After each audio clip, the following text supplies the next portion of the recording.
we going to shake the city and be wild forever? Did we buy enough tickets to get aboard the Bang Train? We're about to make a scene on the edge of disaster and have something new for you with an exclusive interview after this. Excuse me? All right, party on. Here's some more Glam for the fans.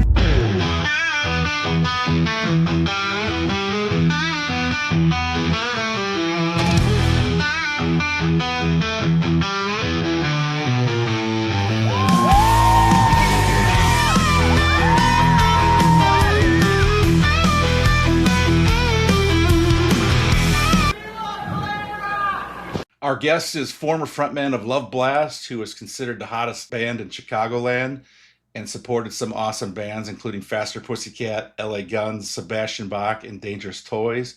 Loveblast, known for their high energy, melodic, and hard rock, 1980s inspired sound featuring blistering guitar solos, massive arena-ready choruses, and also known for bringing the classic party-focused glam sleaze metal traditions into the modern era. Spends 150 nights a year performing his favorite songs across the United States. He spends the other 215 days a year writing and recording his original music, including the amazing solo record called Only Jams. Currently frontman of Hairbanger's Ball, a popular Chicago-based 1980s hair rock and glam metal tribute band. They are known for their high-energy live shows, which feature big hair, wild costumes, and spot-on covers of classic arena rock hits by artists like Motley Crue, Bon Jovi, and Guns N' Roses. On top of all that, he is available for voice guitar lessons. Unapologetically refusing to let go of his rock and roll dreams, Brian Dubin. Welcome to the Three Guys on a Record Show. Thank you for joining us and giving us some of your time. Hey, thanks for having me. Really looking forward to this. It's going to be a lot of fun. To get to know you better, let's take you all the way back to your musical beginnings and how you got into all this, and what was your first instruments and how old were you? Yeah, so I got into music in a really weird way. I got into music from the movie Mrs. Doubtfire in 1993. I was staying over at my cousin's house. There was in this like really funny montage in the movie. There was like this. They played "Dude Looks Like a Lady" by Aerosmith.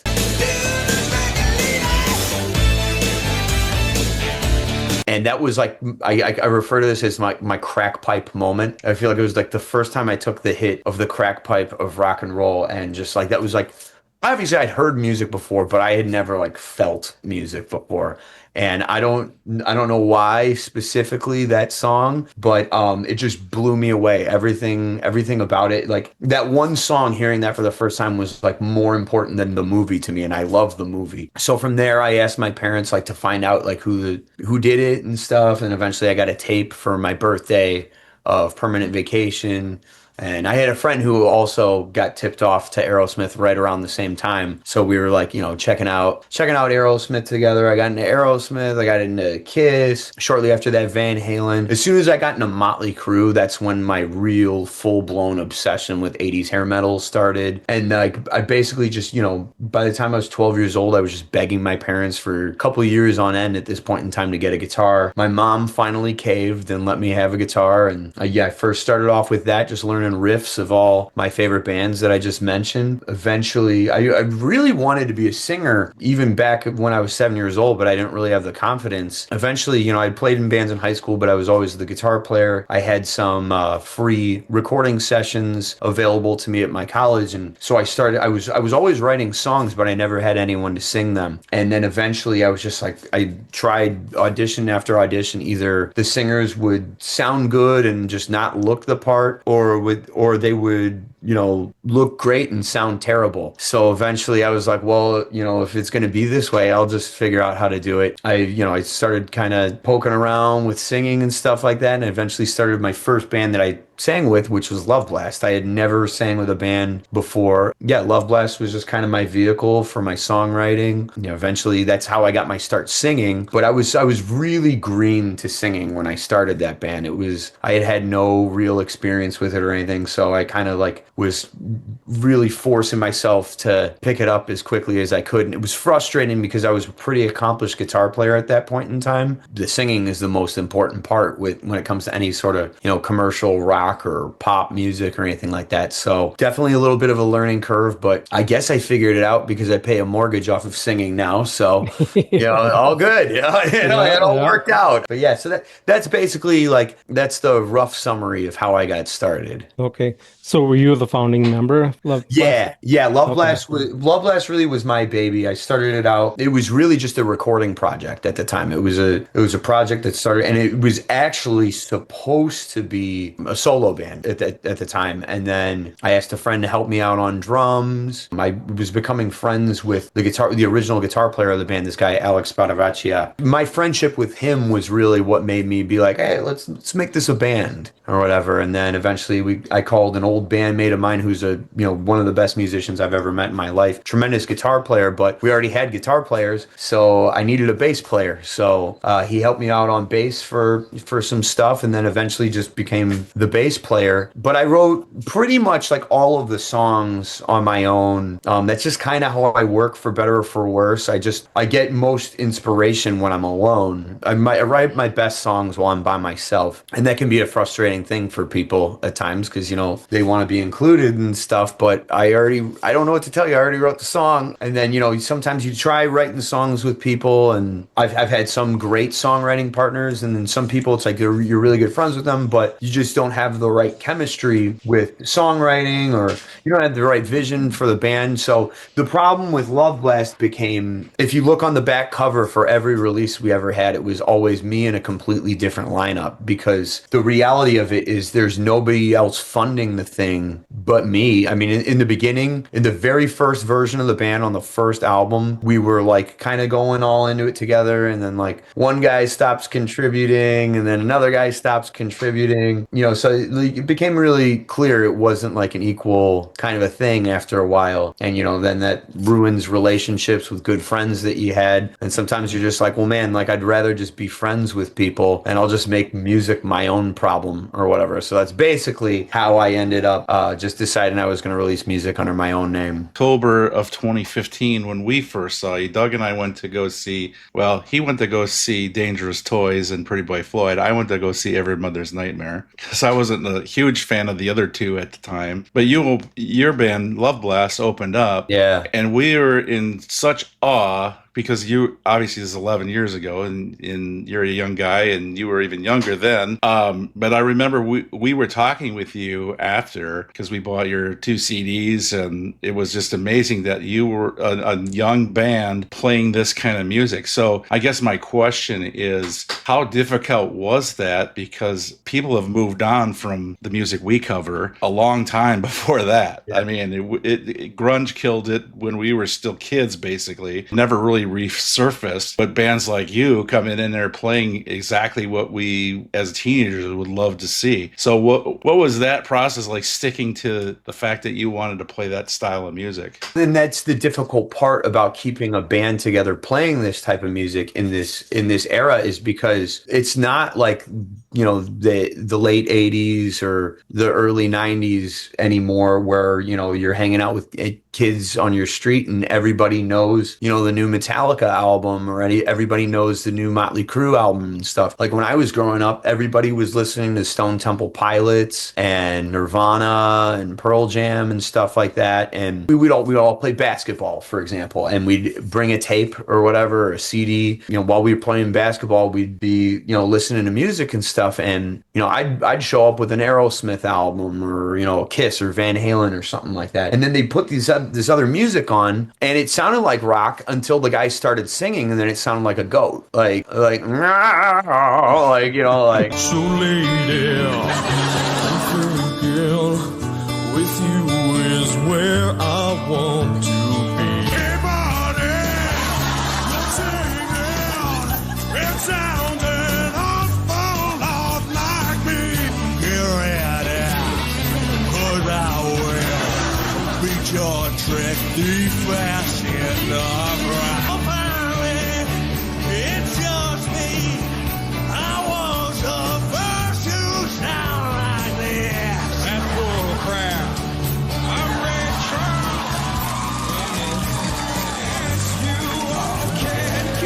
come on, like I just that never did anything for me. Like I hate that vocal. Just personally, like, but I like the music. Like I love the music for Alice in Chains. Like Jerry Cantrell's a great guitar player. But I just never connected with the vocals in a lot of that '90s music. Chris Cornell would be like an exception for something like that. You know, like back then in the '90s, for me personally, like Green Day. If somebody showed up with a Green Day album, that was like a breath of fresh air. Basically, what I'm getting at is, yeah, nobody was listening to the '80s music, and oftentimes the guys that were in the band, as much as, you know, we were friends and we played good music together, you know, one guy's into death metal, the other guy's into Tool in a Perfect Circle, and then, you know, like you'd kill for a guy who was into Iron Maiden or something like that, because at least that's close or whatever. Like at least that's close. But, you know, a lot of the guys that I played with just weren't really into the type of music that I was doing. But I think that they would either do it because we were friends, or like we were all good musicians and something to do for them, I guess. Maybe the social thing, you know, meet chicks and stuff. And I was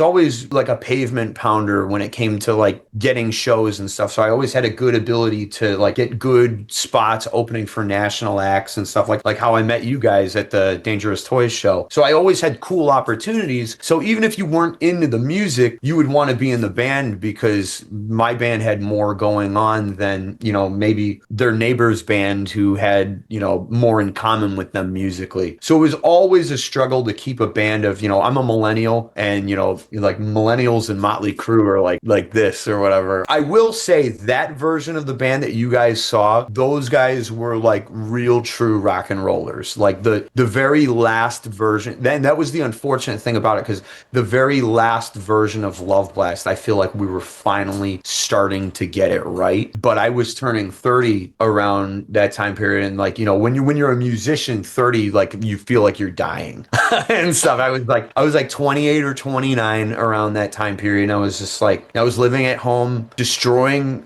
I had no credit while during that time period or anything. I was destroying myself financially trying to keep it going, and I had an opportunity with this band Hairbanger's Ball, with this juicy contract that came up in front of me, and I initially said no to it because I believed in and loved that band so much. Eventually it was too hard to say no to playing, you know, my favorite music and getting paid to do it, as opposed to living at home and ruining myself financially. Were you working the phones then to get these gigs with some of these bands in I that was area? always every venue I wanted to play, I was always looking at their calendar, seeing, like, you know, I wanted to be first if like Sebastian Bach or Skid Row was coming to town, and thankfully I got to open for both of those guys. Anytime a national act was coming to town, I wanted to be first. So like every Monday I was always just like going through all the venues, seeing like who's coming to town, and just immediately contacting. I would stand outside of venues, you know, like if Stryper came to Tailgaters in Bolingbrook, I would be out there with like 200 burned CDs of, you know, like a couple of my songs or whatever. And then as people were leaving the show, I would be passing them out. I'd go to Ozfest and I wouldn't even see the show. I would just be waiting there for people to bother them in the parking lot and stuff. Like, and I'm sure all of those CDs fell on the floor somewhere or ended up in the garbage. Oddly enough, I did make a few like great friends for life doing stuff like that, and I made a lot of, like, you know, did I get, you know, the 200 diehard fans I was hoping to get, you know, in my 20-something mind at the time after each of those? No, but I met, you know, other musicians, I met business owners, I met, you know, people who run bars and stuff. It was worth it in one way or another. Let's put it that way. I'll always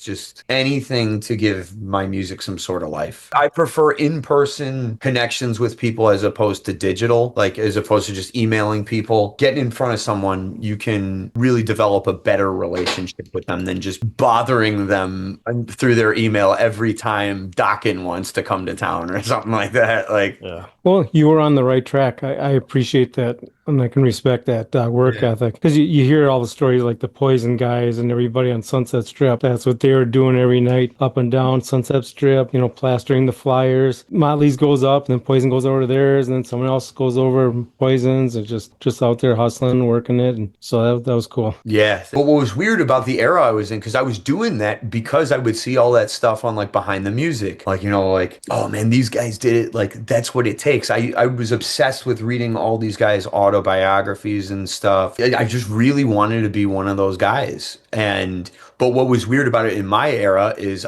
in my time period, I was the only one doing it. So if like Hailstorm plays House of Blues, you back in the 80s, if there was some band playing a venue, you'd have, 20 other me's out there passing out CDs and stuff. But in this time period, it was only me. Yeah. So it was. Let's talk about that first album. What did it take to put that together to get it out there for everybody? A lot of those songs I had been working on, it's the big catchphrase that they always use for first albums. You have your entire life to write your first album, and you have 1 year to write your second album. So like a lot of like the bits and pieces and little riffs and stuff, some of those I had forever. Some of them I had like 6 months before we went to record the album. In those days, like I was saying earlier, I was a much more competent guitar player than I was a singer. As long as you're willing to admit that.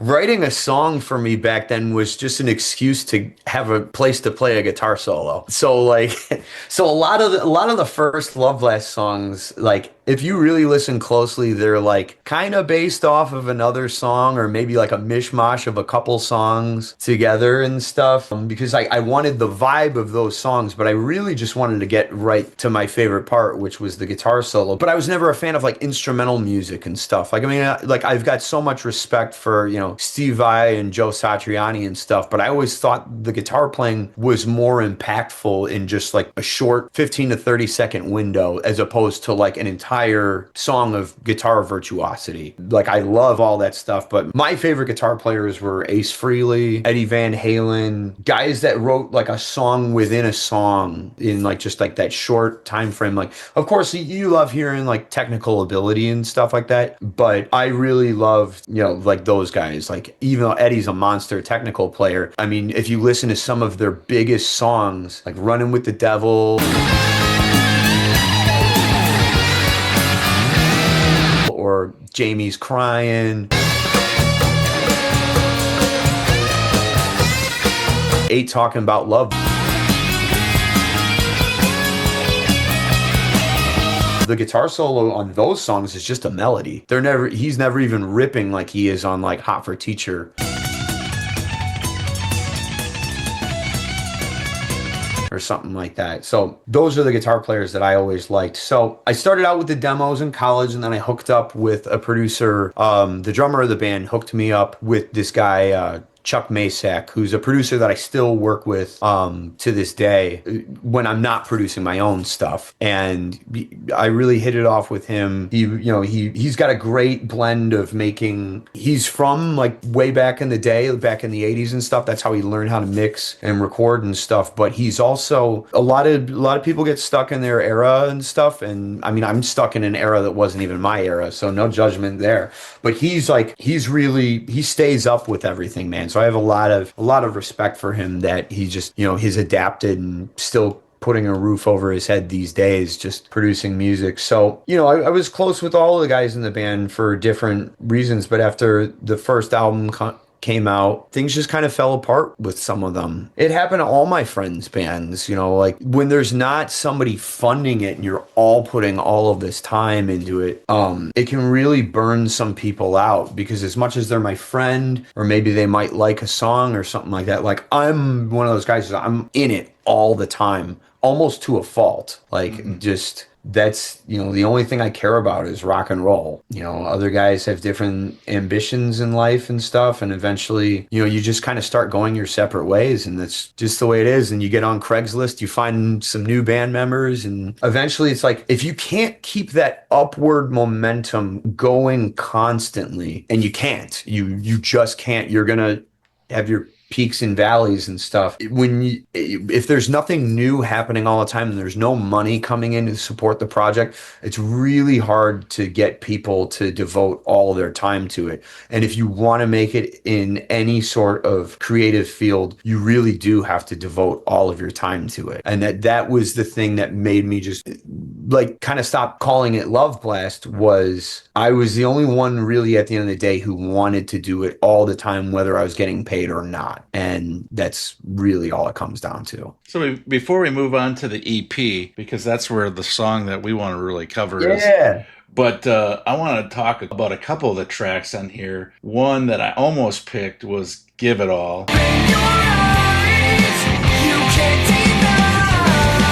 That is a great track. I'm gonna give it all to you. Thank you, man. And then Doug, I know, was talking about the different vibe of Goodbye, My Darling. All separate ways, didn't want it this way, but I know if I stay, it'll... Yeah. So if we could hear a little bit about those two tracks. Goodbye, my darling.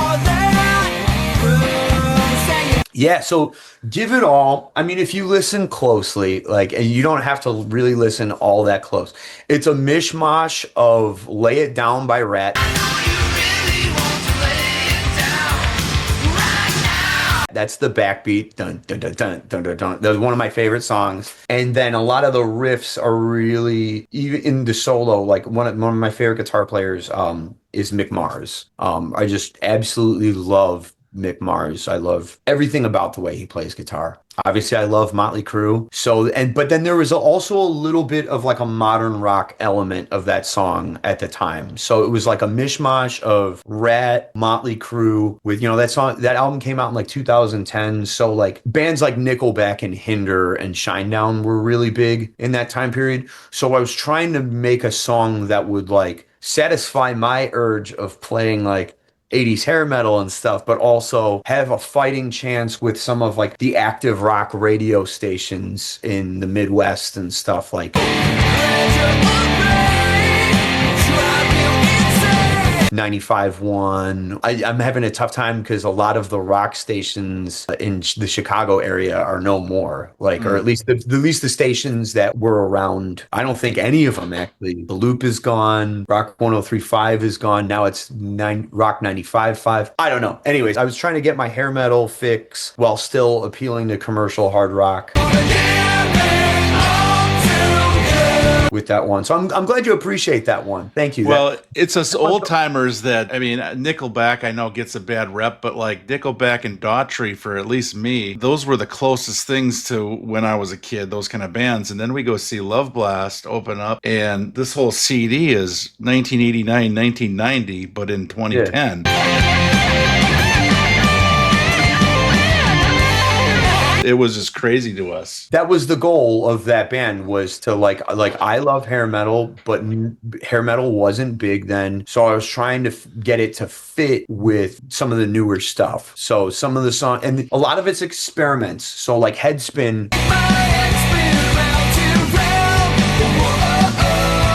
was a little bit closer to like, still like a hair metal thing, but it was a little bit closer to some of more like, I don't want to say pop punk, but like kind of pop punk and stuff like that. So the two big genres of rock in 2010 were like the emo pop punk thing, and then there was also like the active rock, Nickelback, Hinder, Shinedown kind of a thing. So yeah.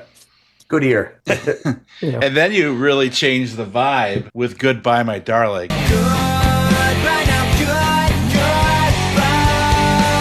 In my opinion, in a really good way. Thank you, man. I loved that song. It was a hard song to play live, so we didn't really play it live often. I was always a big fan of, like, the first band I ever got into was Aerosmith. And Aerosmith albums, they would always have this like weird song on them. Like a great example would be Mia on Night in the Ruts.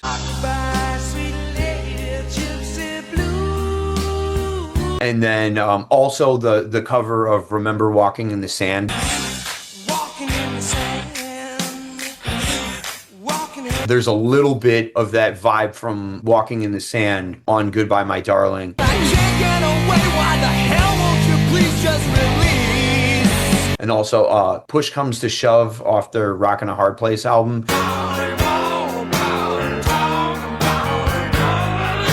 They would always, the thing I liked about Aerosmith is they would always have these weird closing songs. Like usually, you know, in a perfect world, you think you want to end the album with just like something good and rocking and like anthemic type of thing to like wrap it up. What I liked about Aerosmith is they didn't do that shit. Like they did like something weird, like right at the end. It kind of like freaked you out a little bit almost. Like, or another good example of that is Billy's Got a Gun by Def Leppard. Billy's got a gun. He's on the run.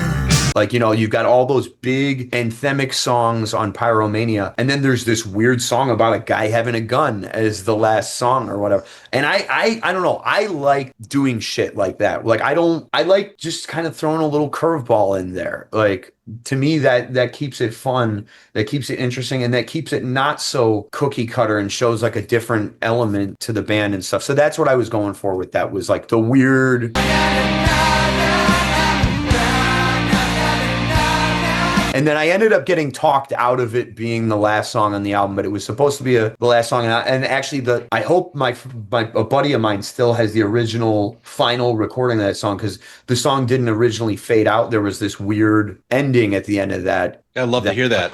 Yeah, I'd love to hear it too. I'll have to see if he still has it, because I know I probably don't have it anywhere. So you then end with Hungry.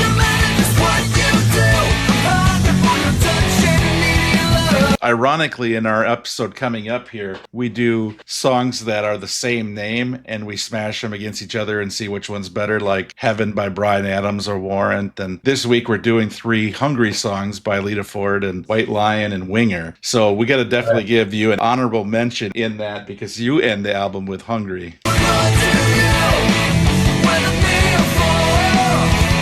One funny too, the thing with Hungry, the shape of the main guitar lick in the song, I borrowed it from like one of the very last licks of Wait. From White Lion.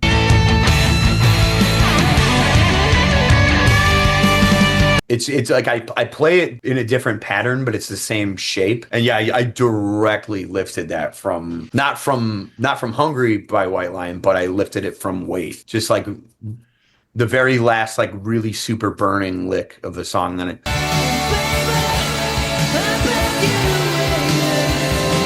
they don't sound the same, but that's where I learned that shape. And then I just decided to make my own kind of riff around that.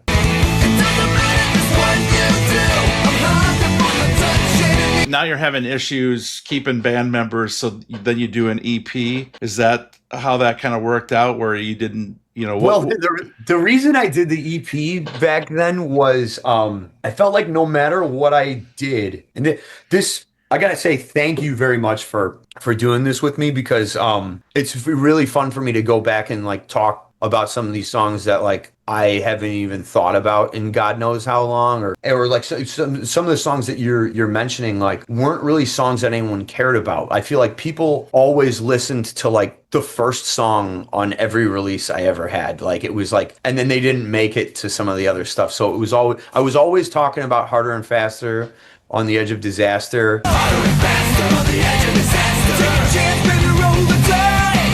And so I did the EP because I was like, all right, well, I'll give them less songs and maybe I'll maintain their attention. But then what I found out with the EP, by the time I released it, was it costs the same thing to produce an EP and you can't charge as much for it. So it was harder to make my money back from it. So albums, baby. Right. Yeah. Well, I mean, in our segment Fishing for Flashbacks, we're going to hopefully talk here about Forever, but I had 4 different songs that I was going to pick, and Rain on Me. Rain on me, get lost in the sea till I get better. I would love to hear a little bit more about that. That one is such a hard rocking song. So, see just how bad you can be. Want you to rain on me. When We Were Young. But we had fun when we were young. And obviously we talked about Give It All. Open your eyes, you can't deny. But then Wild Forever.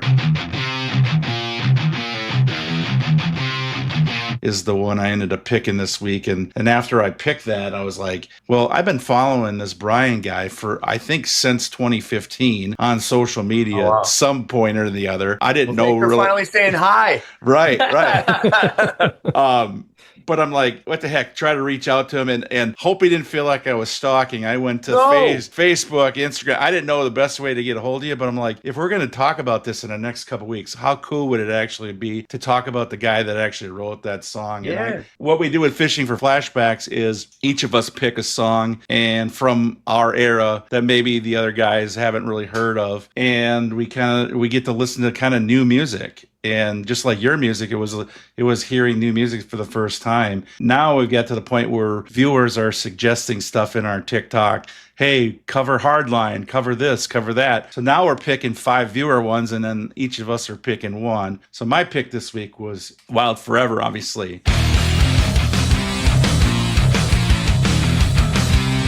I just thought it'd be cool to reach out to you and after about 4 or 5 different messages to different social medias, I'm like, I hope this guy just isn't turned off by the fact that I'm stalking him. But I'm like, telling you what, working as an auditor and putting Wild Forever on, and I catch myself headbanging, that's a good deal. Thank you, man. Thank you. It's nice to, because when you're making this stuff all the time, like these songs, like they were my life. Like I would be sitting in college, like that was when I was making the first Loveblast album, and I'd be sitting there in class, and I couldn't pay attention to a damn thing the teacher was saying, because I would hear like riffs in my head and stuff, and I would hear or if I made a guitar riff the night before, I was starting to hear like vocal melodies in my head and stuff like that, and it was all encompassing. It was all I thought about for years. And when things don't work out the way you would have hoped that they would have worked out, you feel like man, maybe I should have just I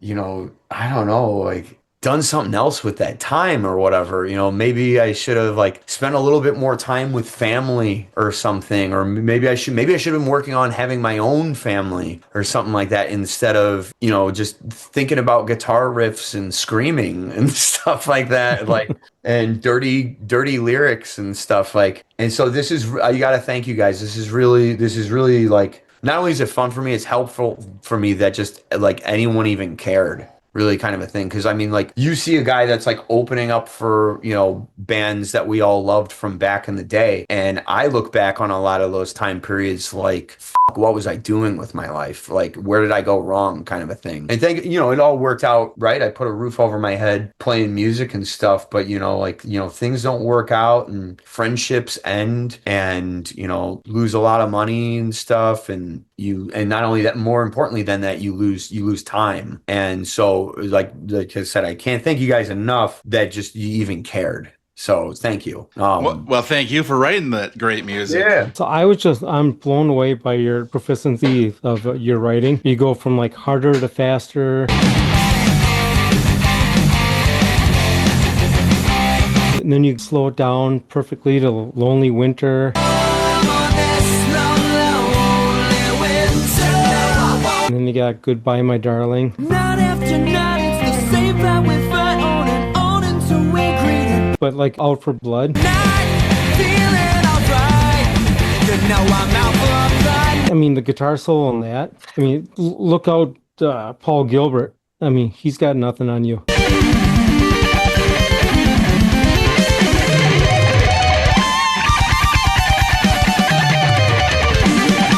Thank you, man. I listened to that over and over, and I'm like, oh, this is my jam. Thank you, man. Well, the solo on that song was those were, wow, you guys really did your homework, if Out for Blood. Out for Blood, that was I was saying to you guys, I was more guitar focused on that first album, and I was trying new things out. I was, one song, I wanted to see what people would bite on. So I wanted to see, I had a lot of different ideas, and I think they kind of all work together, but I would get kind of flack from the producer of the album being you have an identity crisis. I'm like, well, listen to Kiss Destroyer.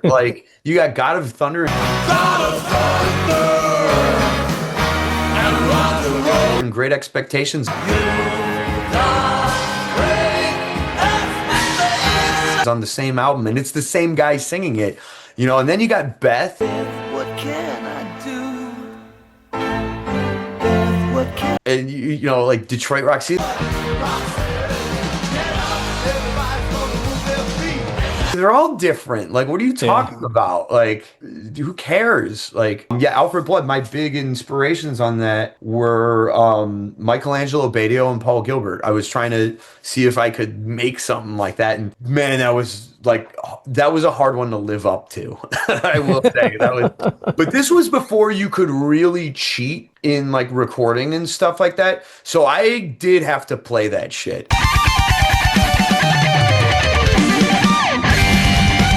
And and it was, thanks, man. I appreciate that. Every once in a while, I'll try to see if I can still play that one. And unfortunately, like these days, like I'm getting more into guitar playing lately because it took me so long to be able to be like just a passable live singer. I had to take like a 10 to 15 year detour from guitar playing where I was like, you know, I'm good enough. I'm close enough for rock and roll with the guitar playing, but with the vocals, you know, that's the part that everyone latches onto. You know, I mean, think of how many TV shows there are just for singing and stuff, singing competition shows and stuff. Unfortunately, there's no Guitar Idol or like The Voice, The Shred or whatever. There's nothing like that for guitar players. So I'm like, if I want a fighting chance, I really got to focus on the vocals. Sounds like you could have a next business opportunity, though. The Shred. The Shred. We'll see. I don't know.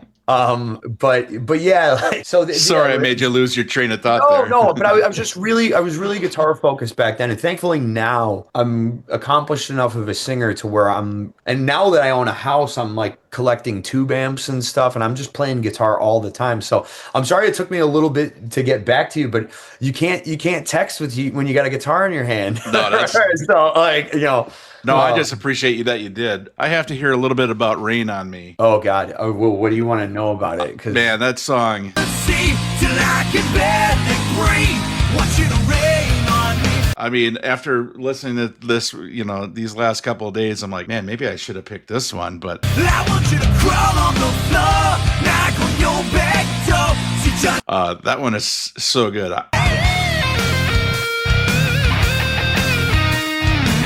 What was the influence behind that song? Well, the riff of the song, like, was just I was trying to think of like something like almost kind of like a Whitesnake kind of a thing. I was super into Doug Aldrich around when I was doing the Hard Liquor and Big Glasses EP. Like, Doug Aldrich was my guy, and he was still in Whitesnake at the time and stuff. And I would just watch these Whitesnake concerts all the time. I wanted just something that like kind of had that grindy, like heavy blues kind of feel to it. So I started like playing with that riff,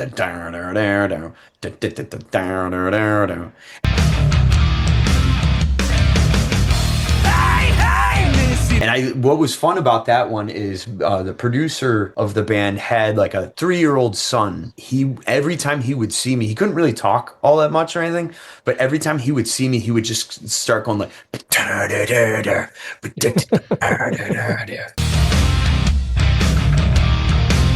or whatever. So I was like, all right, cool. I got one here, folks. Yeah, I connected with somebody. yeah. But yeah, so like the I'm not gonna lie, like I look back on like I love that song. A lot of people really liked that one. That was like, you know, a fan favorite for the people that used to come to our shows back then. But man, I feel really bad that some of my family members had to hear the lyrics on that song because they're foul. Well, that's the other thing I was going to ask you, because not only this, I know where you're going. Oh, no, I'm not going to talk about that just yet. I'm going to save that for later. I do want to get the lyrics for your songs because they're not on Spotify. Yeah. And they're not. Some of them, like, did he say that? I can't tell if he said that or not. But then transitioning over to the song, like, When We Were Young. Driving round and round this one somehow. Like, that one seems more impactful. And don't get me wrong, the Rain on Me, the grit on that song, I mean, it's just phenomenal. Got me begging for more. You got me begging for more. And then you get to When We Were Young, and it just seems like I don't know if there was something personal with that. I just kind of felt something different with that song.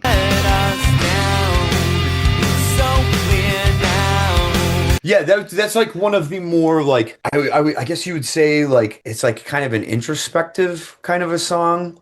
Like it's got like the guitar hook. It's been such a long time since I and stuff, but the point of that song is more like the melody and the lyrics. Oh, those memories we love getting high, and the lyrics of that one were just more about like, you know, just being a kid and doing crazy stuff. Like there's the line, all those memories we lost, getting high, getting caught and stuff. That was or like all those fences we hopped when we ran from the cops. Like that was this real shit. like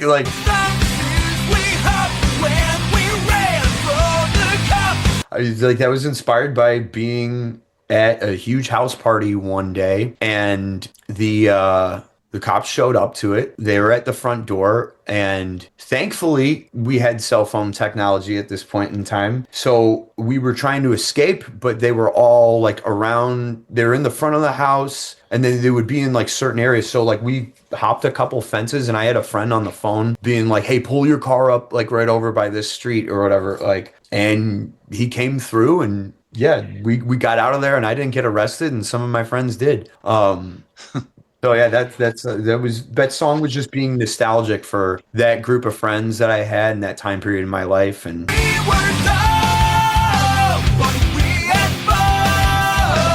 yeah, it's like right between high school and college. So when you write a song like that, where you're reflecting, do you ever think in your brain, the people that hear this are gonna feel their own reflection back on when they were young? When we were young. I mean, did you think about that when you were writing it, or is that something that kind of like, or after effect of writing that song? Yeah, I did, and I was also kind of like, I was in my 20s at the time. I was like, this is kind of but like I said, like, you know, when you're a musician, like you think like you're dying at 30, like you think like the dream is over, like cut your hair, get a real job kind of a thing or whatever. So like that album came out in like 2013, so I must have been like 26. So I was on like the other side of 25 or whatever. And at that time, you know, you think 30s old and stuff. And, you know, obviously later, you know, like I'm graduating to a new decade pretty soon. But back then it was like a death sentence or whatever. Like, you know, especially when you're in a band and you're like trying to make it, you know, all these guys like fucking like Motley Crue were like late teens, early 20s. You know, I thought I was really behind the 8 ball and stuff. So I was nostalgic for this group of friends that I had that, you know, were all, you know, off getting like real jobs and stuff. But we had fun when we were young. I was still doing the rock and roll thing. I missed my friends, and I wrote a song about it.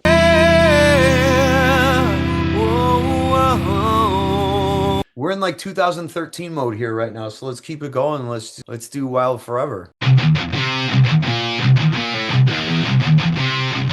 Wild Forever was my choice this week for Fishing with Flashbacks, and we got Brian here to talk about the origins of that song. What I was describing to my wife, it's kind of like one of those action popcorn movies where you maybe not have to think as much. You're just gonna headbang and have a good time. Yeah. Like I was trying to make my own version of like a Rock and Roll All Night. I wanna rock and roll all night. Back then, like, I mean, obviously the song doesn't sound like Rock and Roll All Night at all, but I wanted like an anthem song. Like, you know, obviously it's not quite as simple and to the point as like Rock and Roll All Night. Like, and I think maybe that was the downfall of the song, is maybe there's too many words on the chorus or something. Throw your hands up, put them together. Come on now, come on. After you release something, you second guess yourself like the rest of your life or whatever. But originally when I made that song, I actually didn't have a band when I started doing that EP. It was after the 2010 album, and I put some strains on some friendships after that first album. And I was like, all right, I'm going to do everything myself now. I'm not going to bother anyone anymore. Your head is aching and your back is sore.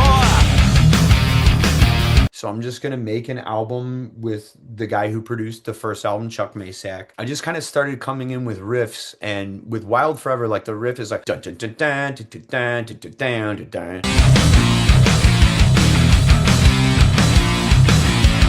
But when I originally put that one together, it was actually way slower, and there weren't words yet. It was just like a riff, just a couple riffs that I was bringing to the studio. It was actually supposed to be more like a feel from like the Motley Crue '94 album, like like something like almost kind of more like power to the music. Or Hammered.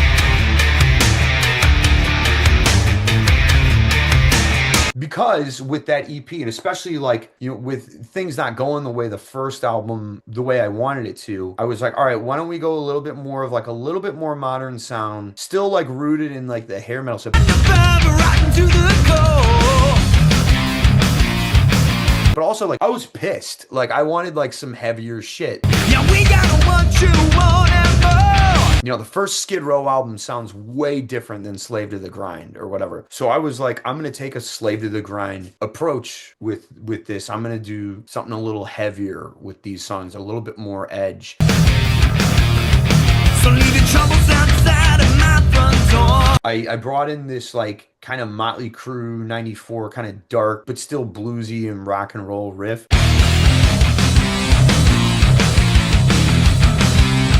And then I was working on the demo with the producer, and he was just like, yeah, I could just tell he wasn't into it. I was like, well, what do you think we need to do here? He's like, why don't you speed this thing up and like really rock it? Ain't got money or a place to go.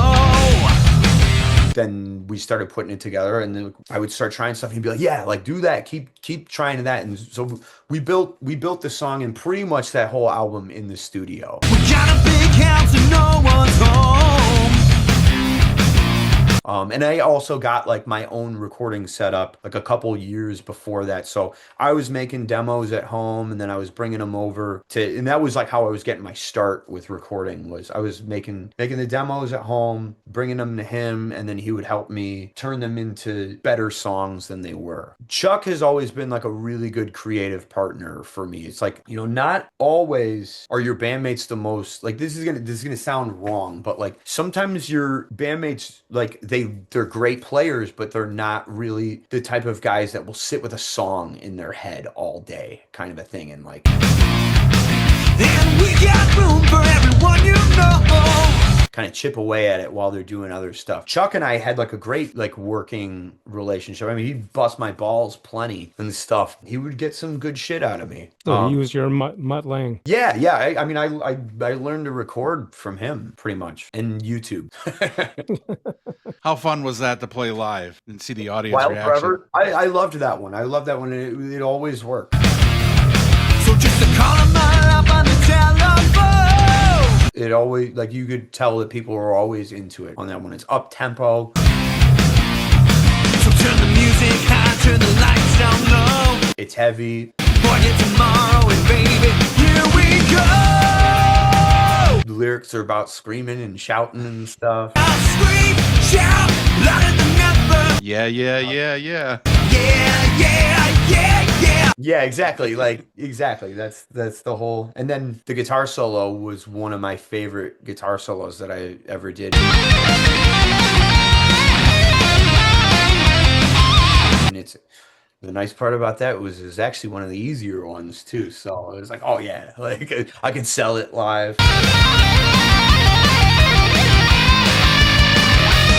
Nice. Happen, but yeah.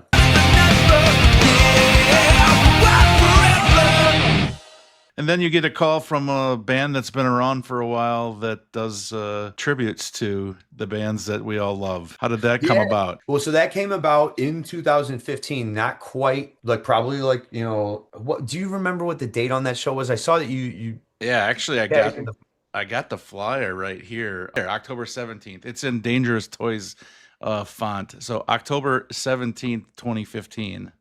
Okay, so a month after that is when I got contacted by Wow. Hairbanger. So we kind of got lucky because we might never know who you were. Yeah.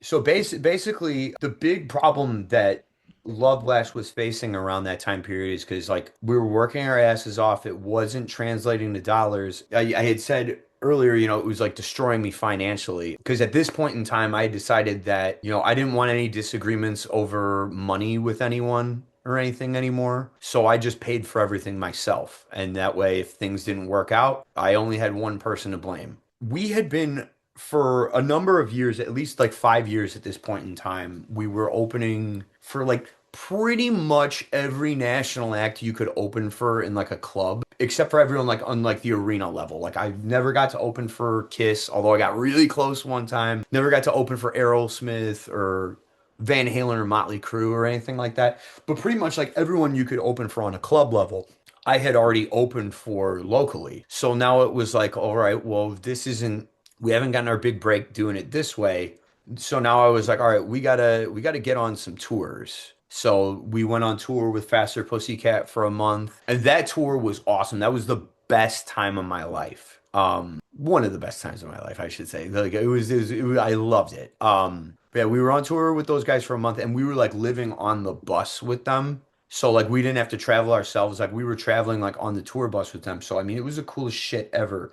Like I was like basically a roommate with Tammy Down, who I was a fan of since I was like probably before 10. I saw him for the first time when I was like 9 years old or something, like on the Decline of Western Civilization. My cousin got a copy of it and we were watching it over at his house, and I got into Faster Pussycat shortly after that. And so it was crazy to be like, oh my God, I'm like on the bus with that guy like for a month. And it was awesome. But when you're traveling on a tour bus and stuff, like not a lot of people know this, but if there's an opening band on a tour that you've never heard of, but they're the opener on every single show, they didn't just end up there out of the kindness of anyone's heart. 99 times out of 100, that band paid to be on that tour. We all took off work for a month, and I paid for the band to be on the tour and on the bus and all that stuff. So not only did I take off of work, I was paying to do it. And the only thing that you make money off of is merchandise and stuff. And the hope is that you'll make your investment back. Nobody ever does, or whatever. And that's how people go into debt and stuff like that. What was happening around that time period is like we did the tour. First 2 weeks are the best time of my life. Third week, I'm counting the money and I'm like, I can't do this again. I'm having the best time of my life, but like, how many times am I going to call the law office and be like, oh, hey, I'm going to be gone for a month. And then not only that, you need money to do it again. I can't open for anyone else locally because we're not an arena band, and arena tours bring their own openers on. They're not picking up local support for the Allstate Arena here in Chicago.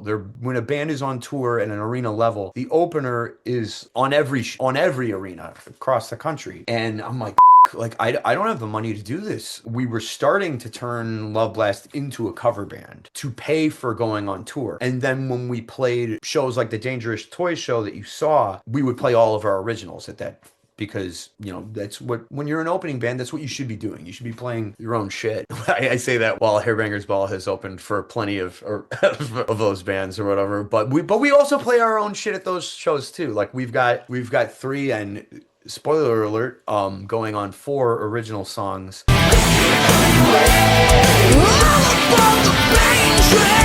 I just listened to a final mix of a new Hairbanger's Ball song last night, and yeah, we're really excited to release that one. You even have a Weird Al version kind of song. Dude, you did your homework. Yeah.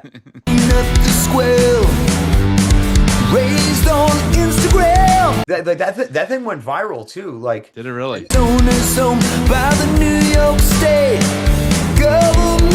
but that thing, like, I mean, I shouldn't say viral, but like that thing got like 500,000 views. And they pissed off the whole damn world. For us, with the reach that we have, that was viral to us. No, he didn't have to die. What's wrong with you? That's huge. They did American Squirrel about the squirrel that got taken in from the New York authorities. It ain't right. Take it easy, New York. He didn't need to. Peanut the Squirrel. He was an American squirrel. And that all just came about while we were in the dressing room at a show. The band upstairs, while they were playing American Girl. And then I just my girlfriend is like obsessed with animals and stuff, and our backyard is like loaded with squirrels and stuff. Well, he was in a And she knew about the whole Peanut the Squirrel thing. She was following Peanut the Squirrel before he was assassinated. But before it turned into like this really weird political thing somehow around a squirrel. I don't know, but she was just a fan of the squirrel because she likes squirrels. They also took his best friend Fred. We were just writing a song about squirrels. So they were playing upstairs, and I went like, "Well, his name was Peanut the Squirrel," or whatever. And then the bass player goes, "Raised on Instagram," and then we just like kind of just started piecing this goofy song together in like 20 minutes to a half hour, before we went on stage. But they put up a real good fight against the DEC. And we wrote down all the lyrics, and then I just realized, I was like, this thing is not going to be big for a while. Like if we want to like get people to pay attention to this or whatever, like I need to do this now. So I busted my ass over like a few nights just producing that thing, and then I had a friend come over and shoot it. The guitar player edited the video, And for one desperate moment there, he bit back. and we put it out, and it got 500,000 views. Oh, the whole thing is so gross. In a weird way, it's the most successful thing I've ever done on the internet. And it was done not to be exploitive of the situation. And we're taking it to the streets. My girlfriend legitimately loved Peanut the Squirrel, and she was fucking pissed when he was assassinated. Hell no, it ain't right. So like, no, like, but the moral of the story that I learned from that one is I learned how to go viral from it. And I've also been doing these like guitar videos called Freely Fridays. They're not viral, but they've also got like a few thousand views on some of the bigger videos. I figured out like how to get eyeballs on social media. But the one thing I learned through that is you got to be careful about what you go viral for, because whatever you bring in is whatever you put out there is what you're going to get back. So we ended up with like thousands of people like following the page that were not music fans, they were squirrel fans. Justice for Peanut and his friend Fred. Justice for Like we had like our TikTok page was like loaded with people that were like, They're waiting yeah, for the next cause. yeah. Justice for Mark Longo, justice for Fred the Raccoon, and justice for Peanut the Squirrel. So yeah, that's what happened there. Anyways, going back to how I joined Hairbangers off of that extended weave, there was we were turning the band into a cover band, to not to be a cover band, but to fund the original music stuff because I couldn't do it anymore. In that process, we were starting to play like bars in the area. I was also in a couple other cover bands before that. So as much as I tried to get anyone to care about my guitar playing over the years, I know I was a much better guitar player than I was a singer. as long as you're willing to admit that. People were always paying me to front bands. So I was like, hey, like I can make some money playing covers and stuff. All right. Like just from playing, for a couple other people's friends' bands. And I liked it because like people, most of the time when you play original music and stuff, people are just kind of standing there looking at you, maybe bobbing their heads a little bit. And then when you're done, then they start clapping because they don't know the song yet or anything. Like, but what I was loving about being in cover bands was the interaction with the crowd and like, we were all in it. And it wasn't just my weird thing that I was forcing on my friends or trying to make happen. It was just like we were all just in one big party and everybody was having a good time. Nobody owned that party or anything. It was so I was having fun playing in cover bands on the side, making a little bit of money doing it. And then the biggest cover band playing the style of music that I love contacted me and made me an offer I couldn't refuse. And I had to make 3 really painful, heartfelt phone calls shortly after that. I fought it for months. I was working in a law office at the time, and I walked into one of the lawyers' offices over there, and I showed her my contract, and I'm like, what do you think of this? Like, is this legit? And she's like, well, Brian, like, how long have you been doing this Loveblast thing for? I was like, since 2007. And she's like, well, maybe try something new or whatever. And she's like, this contract's legit. Actually, they wrote it wrong. And this contract actually says they'll have to pay you way more money than they think. Do you need me to edit this part out? No. It's like it was just an error in the contract. It's been fixed. Like and it's that portion of the contract's null and void anyways. And also in the contract at the time said I couldn't talk to anyone about it, including my family, and stuff. But now I own half the band, so I can talk about this if I want to. Nice. But yeah, it was legit, and it was painful to let go of my baby. I'm having a lot of fun in Hairbanger's Ball now, and like I'm making a living doing it and stuff. It's fun to be part of something that's like bigger than you, kind of a thing. Because when you're doing your own band and you watch like a rotating cast of people come in and out of your life, when you get a phone call from the fourth drummer being like, I can't do this anymore, you're like the energy that you need to figure out how to find a new drummer for a project that's not getting paid. It's like, how am I going to do this?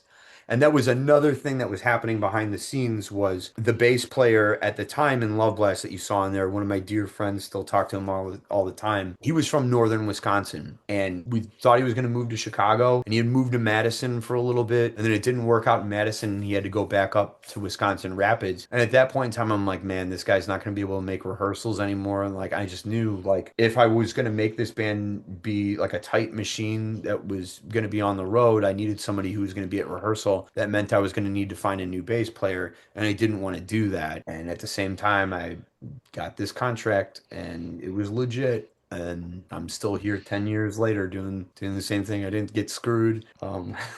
You opened with your own band, right, for a little bit, or you still do that? Yeah, so actually Loveblast opened for Hairbangers a couple of times because I was still really trying to make that happen, even though I was whatever Loveblast is and whatever my solo music is, like I'm a lifer on that shit. Like I'm never gonna stop doing it. And people might think I'm crazy and wasting my time or whatever, but it's just what I like to do with my with my time. And that's I'm always thinking about songs. I'm always thinking about guitar sounds. I just never grew out of it. Like it's just what I do. So even while I'm playing covers, if I'm not on stage with Hairbangers, I'm scheming somewhere trying to make music.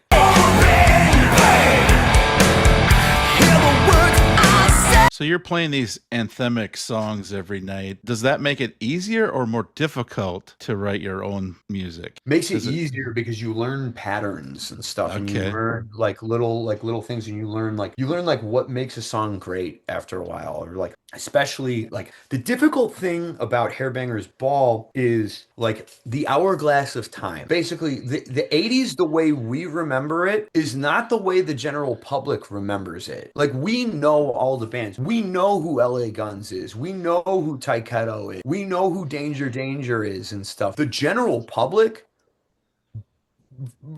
no, like they know Bon Jovi, they know Def Leppard, they know Motley Crue, they know Poison, Guns N' Roses. But then there's another sobering element to that is they only know 1 to 3, maybe 4 songs of each of those bands at best. And that's not, I'm not dogging, anyone specifically. That's just the general public as a whole. That's not, and for a band to be successful, it needs to appeal to the general public. Mm-hmm. Like, I absolutely love every nook and cranny of the Danger Danger album, Screw It. Like, know that thing front to back or whatever. Like, if my band tried to play Slip to the Big One on stage,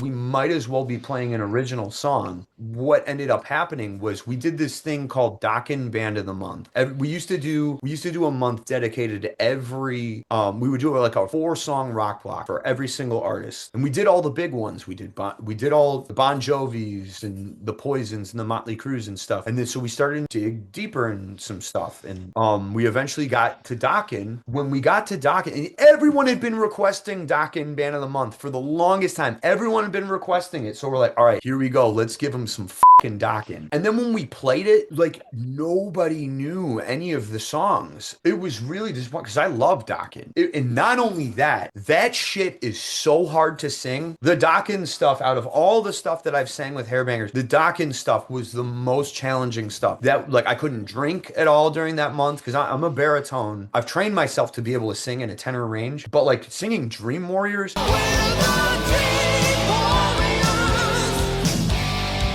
that shit is so high. The stamina that you need to get through that stuff. Like a lot of people give Don Dokken shit for the way his voice is now and stuff. Well, there's a reason his voice is the way it is now. That shit is really hard to sing. Not only that, I'm going to say the same thing about Motley Crue right now. I know Vince isn't in the best shape or whatever. I know like Vince, I'm sure he fucking knows it too. Those songs are so fucking hard to sing. Go ahead and try to sing Dr. Feelgood.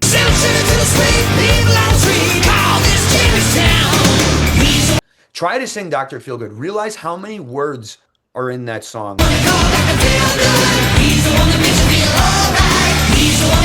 And not only that, he's in his 20s when he's doing it, and he still has to do it in his 60s.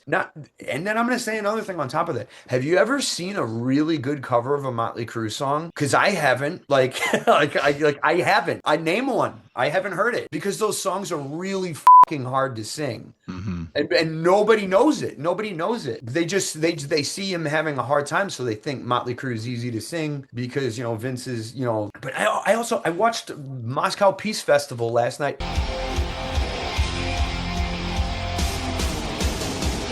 He's killing it in that.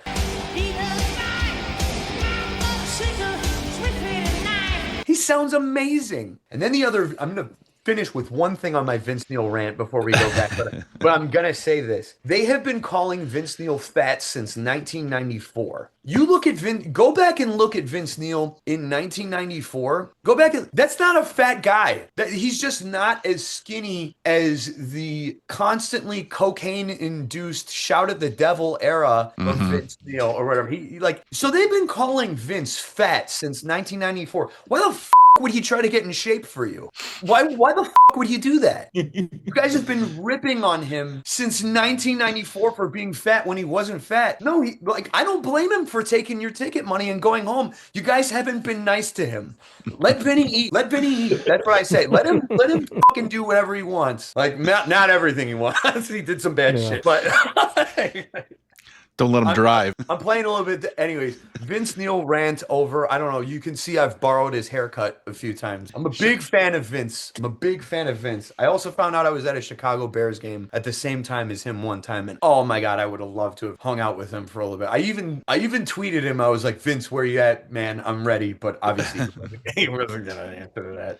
You got to have a little Gene Simmons fan in you too, because almost 75% of your pictures, your tongue's sticking out. I'm a very, very big Gene Simmons fan. I think that his autobiographies, leave it to Gene Simmons to have not one but 3 autobiographies, by the way, and he's probably got more at this point in time. There's Kiss and Make Up, Sex Money Kiss, and Me Incorporated, and I have all of them, and they were more important for my life than any textbook I ever purchased for school. So thank you, Gene Simmons. Yeah. Well, before we get back to Hairbangers Ball, you guys do a song, Real American.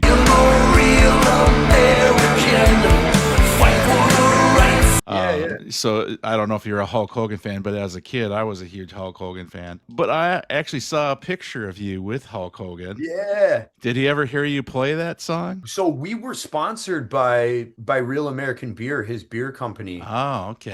Yeah. Shout out to Matt Rolnick for making that one happen.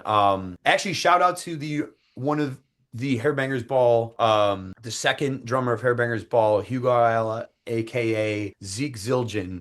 His country band at the time, they were sponsored by Real American Beer, and we were covering Real American Beer already, just not for product placement, just for the love of the game, baby. So we were releasing a song a month in Hairbangers Ball, doing cover songs and stuff, and I was trying to theme them to the month. And we got to July, and I'm like, what are we gonna do for July? Like, you got to do something special, for 4th of July. So I was trying to think, I was like, could we do You Can Still Rock in America? You can still rock in America. Oh, yeah. And then I took one look at Jeff Watson's 8-finger tapping on that one. I was like, nope, not doing that one. There was a couple other America songs that we threw out, but the one we were all most excited about was doing Real American. Fight for what's right. Fight for your life. We're all big wrestling fans. I love the Hulkster.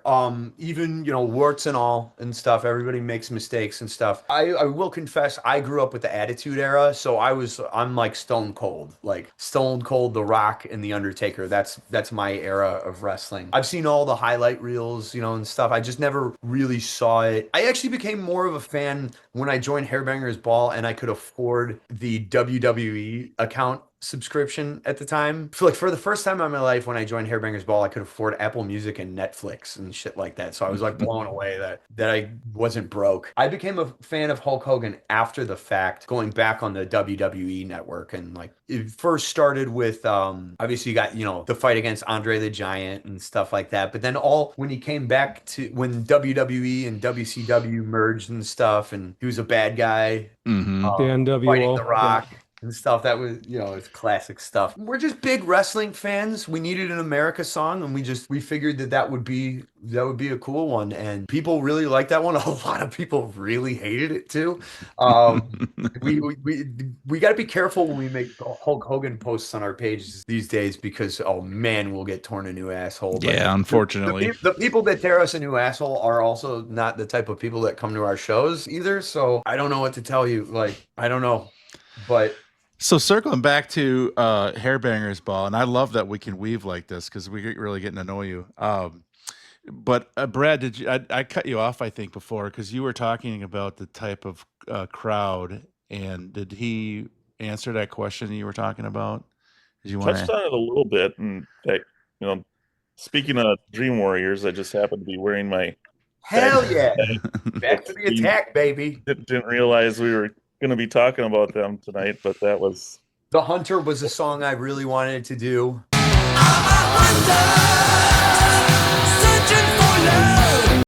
Actually, the Hunter, is that on Under Lock and Key? it is on Under Lock and Key. Yeah. What was the one? Heaven Sent was the one I wanted.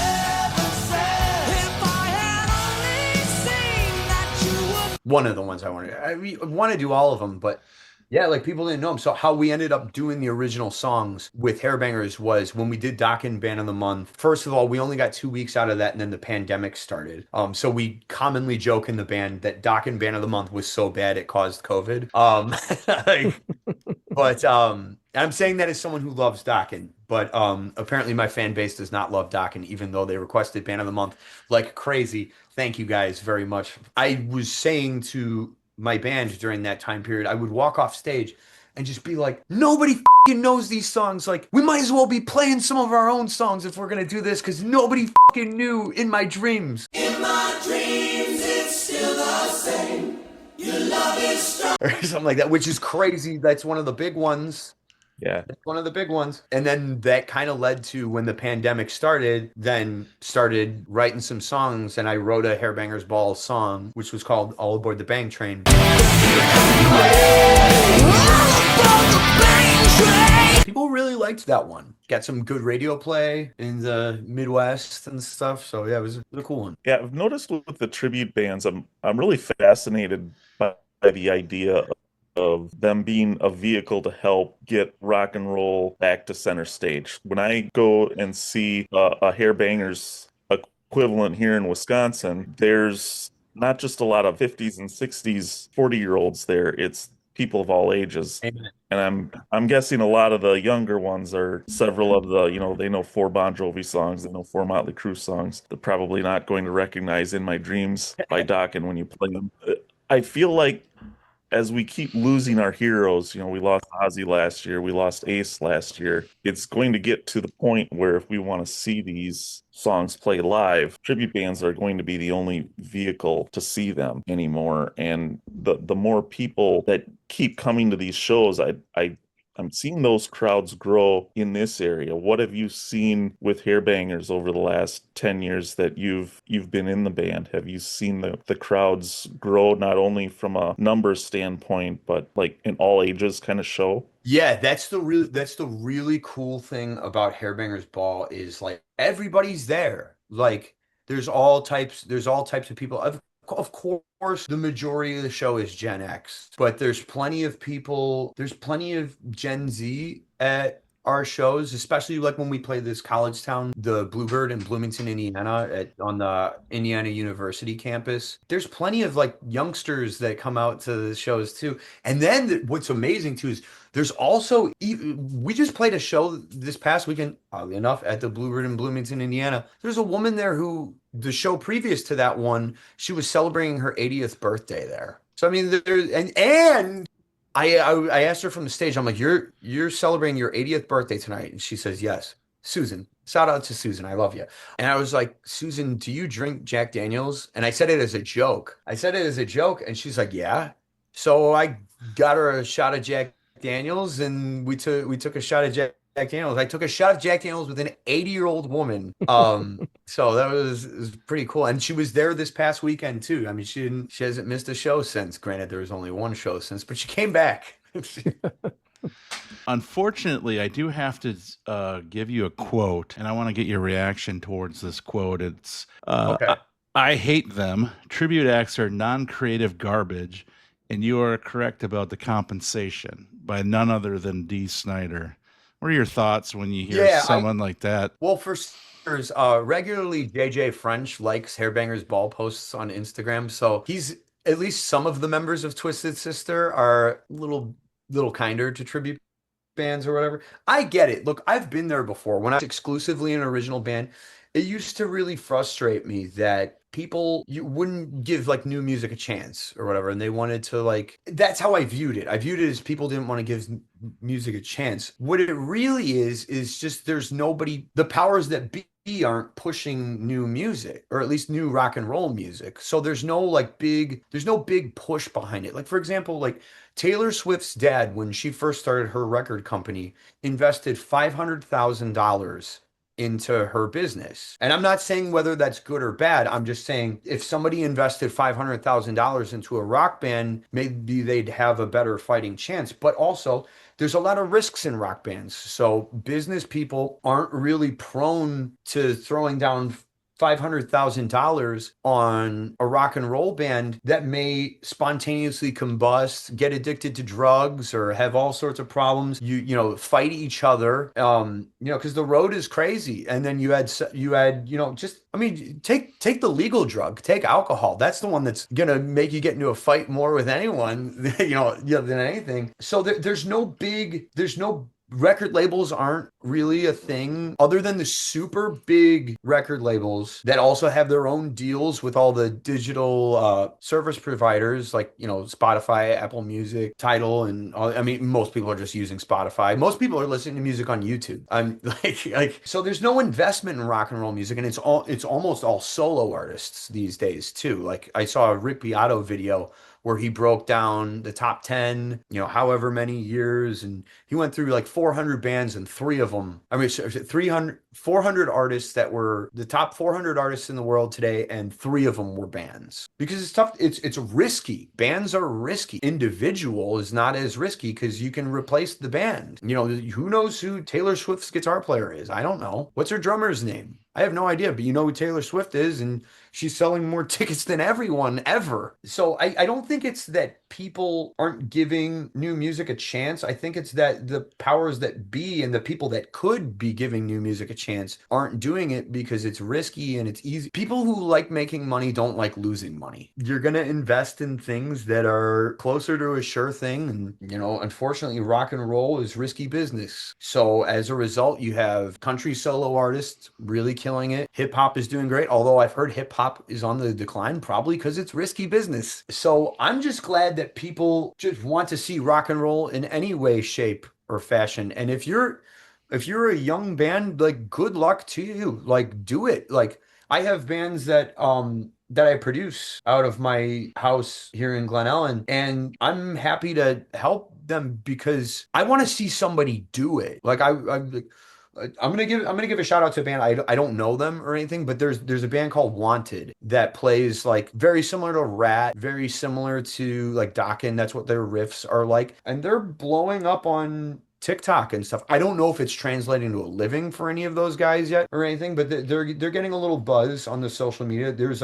somebody else sent me a band called Void the other day that I was looking at. I was like, oh shit! Like a lot of people really like this band. Again, I don't know if any of it's putting a roof over anyone's head, but there's people doing stuff on social media and they're getting it together, but there's not the big cultural movement. I heard someone refer to it recently as a monoculture or whatever that is or whatever. But like, you know, like back in the day, like we used to all watch the same movies, or we used to all watch like, you know, the same TV shows, or if you didn't watch all of the same ones, like, you know, like you knew someone who did or whatever. And music was the same way. I mean, every house had a copy of Thriller in it back in the 80s, or, you know, 2 out of 3 houses did. So we just don't have that anymore, because there's, I mean, Greta Van Fleet's huge. Somebody's investing money into that band, or somebody did invest money in that band, and now they're a self-sustaining machine. But it takes that somebody who is going to pay for the band to be on tours with the biggest bands out there and commit to a, you know, long-term strategy to put them over. And unfortunately, rock music is just not getting that help right now. So as somebody that puts a roof over their head by doing what you do for work, are you more offended, or do you understand what he's saying? I understand what he's saying in that it's like not creative in terms of like the songwriting, like the way they did it back in the day. But also, like, I don't think Dee Snider was the original singer of Twisted Sister, right? There was a guy in the club days that was before him, right? Or maybe JJ's band that turned into Twisted Sister. I don't think Dee was always in the picture with that, if I remember correctly. And didn't they play covers like in the early days when they were in clubs and stuff? That was my first thought. Is, you know, Yeah, so what started out as a cover band. Like Yeah. I don't know. Well, and then the people are now saying they're pretty much a cover band with Sebastian Bach singing for them. So all these guys put their foot in their mouth plenty of times. All, you know, like, you know, on the flip side, like for example, Sebastian Bach, I watched him talk shit about Poison for years back in the day, and then in like 2007 he was opening for them or whatever. Like, you know, no disrespect for Sebastian, I probably contradicted myself with the amount that I've been talking throughout this thing. I probably contradicted myself like, you know, 27 different times during this or whatever. But, you know, that's just D. D's always saying crazy stuff. I love Dee Snider. He's one of the best frontmen I've ever seen live. So Well, whatever. He did. I tweeted him on that because, you know, we have a friend now that is a tribute band in Las Vegas, and it kind of was what's the tribute band? Flight 666 for Iron Maiden. He played Dirty for Poison. He does Red Hot for Motley Crue. Okay. So his band is Cyanide. That was our last interview. But I was a little bit offended because that kind of came out right after we were talking to this guy, and I know how hard he works at what he does. And, you know, we've given the money. We bought their cassettes, and then we switched over to CDs, and we bought their, you know, their downloads and everything else. So, I mean, Dee's got our money probably 3 times. So I actually tweeted him saying, you know, that it sounded a little greedy or whatever, and he actually shared my tweet and said I wasn't talking to you. So so I got a few views from that one, but it was probably 50-50 split, you know, on his side, and then 50% on the side of like, hey, you know, these guys are keeping rock and roll alive. There's a time and a place for everything. I mean, and you know, the funny thing about it, like the people who get really butthurt about tribute bands or whatever, a lot of times it's like guys that are in original bands that are like, I don't understand why they're not booking original bands. Well, a lot of the clubs that have cover bands, that's just what they have. They have cover bands. And the rooms that have original bands or whatever. Like, I don't think it's, you know, like, we're just, like, I don't know, like, I guess I'm not really going to get so pissed off about, like, the Melbourne Philharmonic playing a Beethoven tune. Mm-hmm. Like, that's just what they do. Like, I don't know. Oh, you should have written a new symphony. Right. You put out like, was it 11 singles, and then created only jams out of those 11 singles? Is that how that came about? Yeah. Doing our homework for this interview, I didn't hear any of this prior to contacting you, which that's my bad, but I'm stuck back in the Loveblast days. But we were driving, I mean, me and my wife were driving around. My wife does not really care for our type of music at all, but she was digging your songs. And, you know, first of all, My Maria, she's a country gal. Don't you know to have you do a version of that was, and she said it was really good.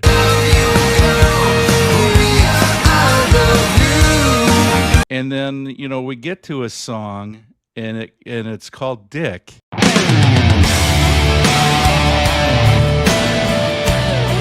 And my wife's like, what's going to happen here? And you start in on the song. Sometimes I'm a dick, and I act like such. And she kind of gives me a look, but then she goes, I can appreciate his honesty. And all my demons take me on. And then we spent the rest of our trip home coming up with our own lyrics to it, because I can be a dick at times too. And Must admit is that I love you, right or wrong. some bicyclist in St. Paul was giving me the business, and she didn't want me to roll down my window and say anything. So she was putting lyrics to that song about, me keeping my cool or whatever. But I wouldn't mind going through some of those songs, and we played Dick for my kids when we came home, because my wife's like, you got to hear this song. Sometimes I'm a dick. Let's talk about that one, just so I have some content to share with her on that song. But I wouldn't mind going through some of your solo stuff and what you're most proud of and whatnot. Yeah, so that song Dick, I had the melody of the song stuck in my head. And it was inspired, and I mean no disrespect to her when I say this, but it was inspired by an ex-girlfriend. And I mean, she knows how I am or whatever. She was also really supportive of my music. So I've got nothing but respect for her when I say this. But I'm a dick. And so I came up with this, this lyric in my head. It was like, sometimes I'm a dick. I don't even remember how it goes if I don't have my guitar in my hand or whatever. But and I act like such a prick. And I act like such a prick. Yep. I'm a time bomb out of ticks, and all my demons egg me on. I'm a time bomb out of ticks, and all my demons egg me. But sometimes you're a bitch. Sometimes you're a bitch. And everything you say is shit. And everything you say is shit. The one thing I must admit is that I love you, right or wrong. I must admit is that I love you, right or wrong. And I had that chorus in my head for years. And then, you get caught in your patterns. And if you don't take care of your shit, you bring that shit in other relationships or whatever. So after that, I got into another relationship, and there was enough subject matter there to finish up verses. Hey, look, I'm sorry that I act like such a dickhead, but I'm thankful to be next up too. The point of that song was not anything to do with the individuals I was writing it about. It's more, the bad guy in that story is me. I can blame Dick, I can blame Jack, I can blame the looks you were getting. Add alcohol and it makes everything worse. It makes everything better, and then if you have too much of it, then it makes everything worse. Mm-hmm. As I sit here in front of a lethal amount of it.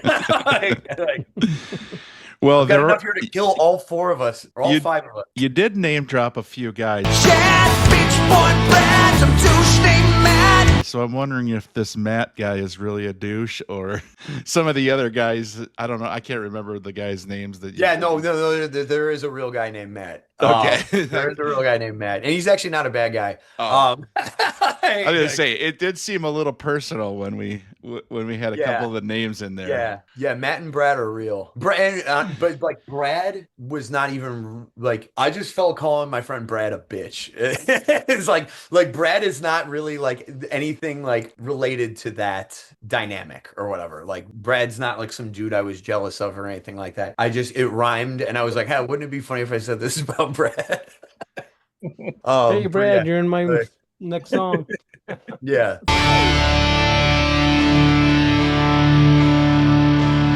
Some of your solo songs, and we talked about how different some of the songs were on Loveblast, but you've really got a variety of styles on this Only Jams. I mean, you're talking about the funky Down in My Soul.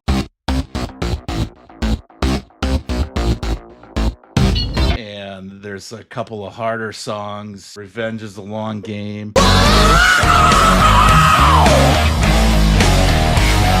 You got a couple of, poppy, the J-Lo of Chicago. J-Lo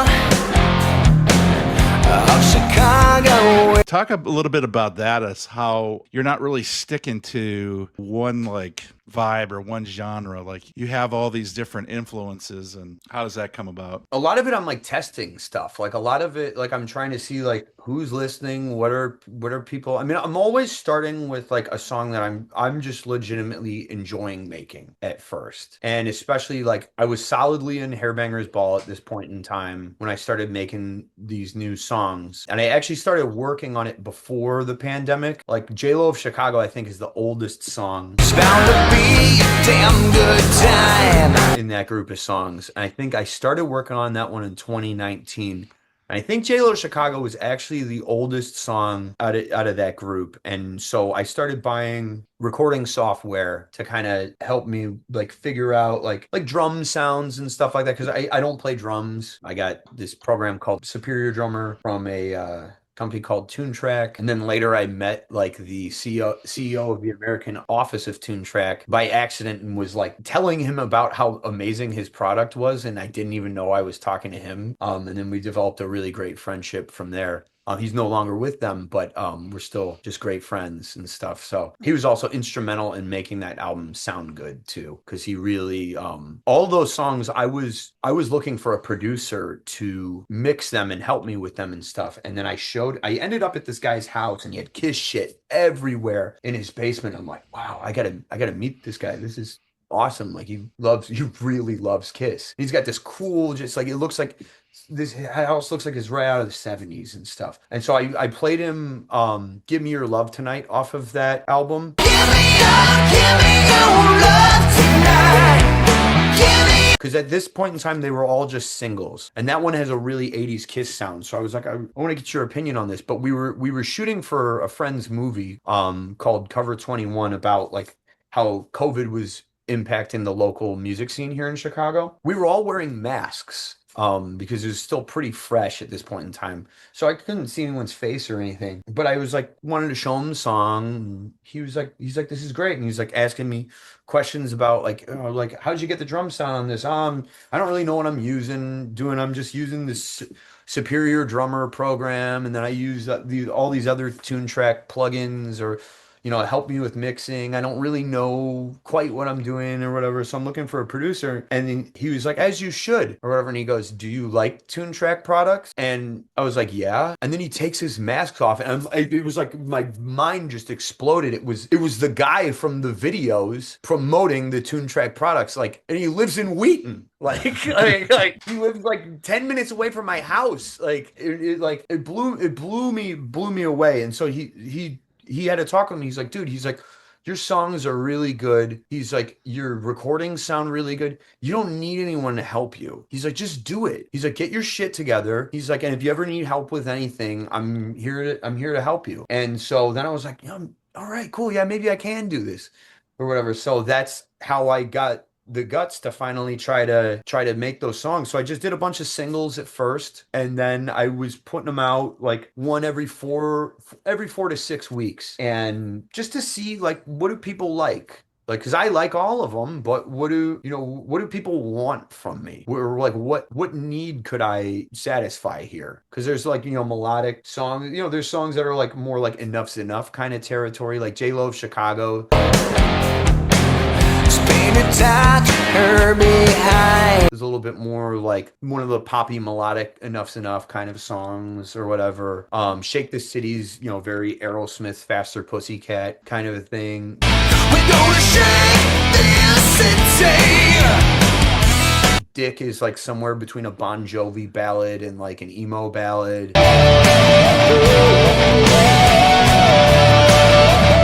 It's really all over the place. And, I got some great... Make a Scene is really inspired by Prince and Rick James.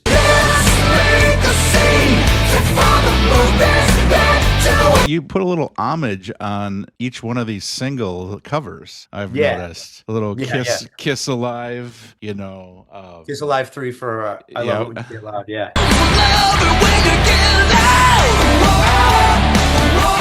Yeah, so I mean, it seems like you got a little bit of a theme going with those. You got a couple of new ones. One with a really great the Roll Around With It cover. Roll around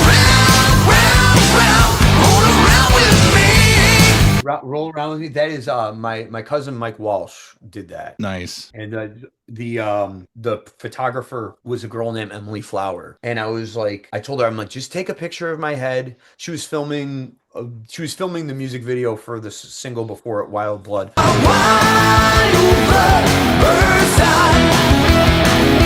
I was like, I'm gonna make this really weird face. Just trust me. Like just shoot it or whatever. And then I sent it to my cousin, who's like a huge rock and roll fan, and like we've really been like discovered a lot of this music together and stuff. And he's way deeper into it like than even I am and stuff. I mean, he's like a walking jukebox. I told him, I was like, take this face of mine and make it look like an evil version of Cat Scratch Fever. Mm-hmm. So that's all that is. The Wild Blood single artwork is a callback to the first Skid Row album. There was this picture of us that we were opening for Hairbangers at a venue in Mundelein, Illinois called Sundance Saloon. And they always do a really good job of having like all the bands take a picture in their alley before the show. And I saw the picture after. I was like, dude, look, we look like Skid Row. I was like, let's just rip this off or whatever. So how does My Maria come about then? You My dabble Maria? into the country a bit.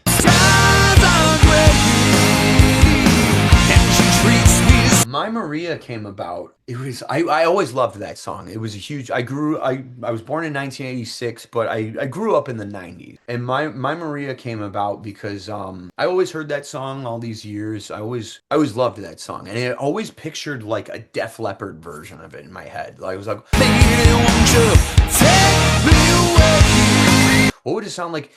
To me, it was like similar to Promises by Def Leppard. It was like musically, it kind of reminded me of that. So I was like, "What? Why don't I give this a try?" And like honestly, like a lot of that came about shortly after my dad passed away in 2022.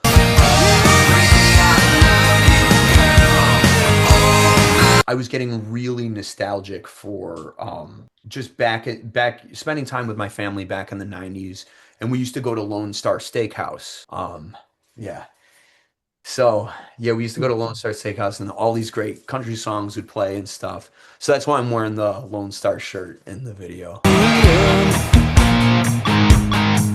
Don't you know I've come a Nice. Yeah. Peanuts on the ground. Yeah.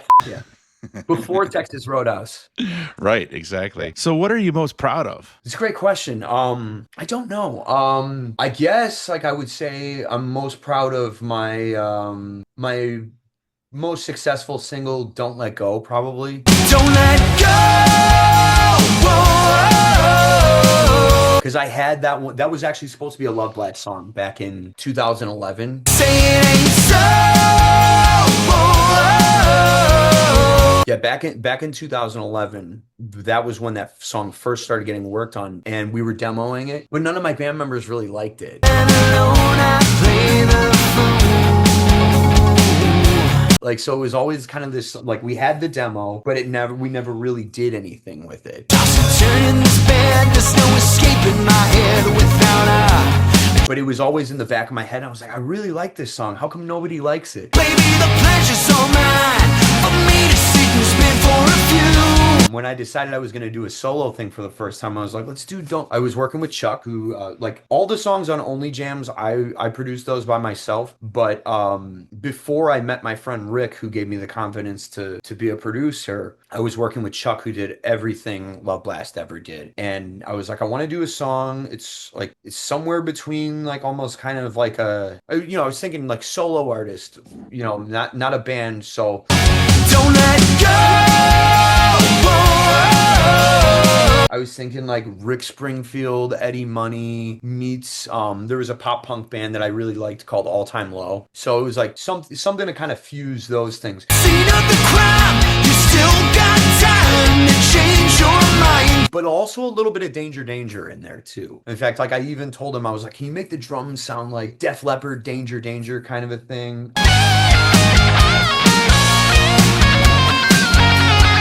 I really liked the Danger album Revolve. like the last Danger album. Even though like it's not like a huge one, but I liked that album a lot. So I kind of wanted to do something to put all those things together. And that song, like, it's my most successful song that I've ever released with any band I've ever been in. And it was just like, yeah, I would say that song I'm most proud of.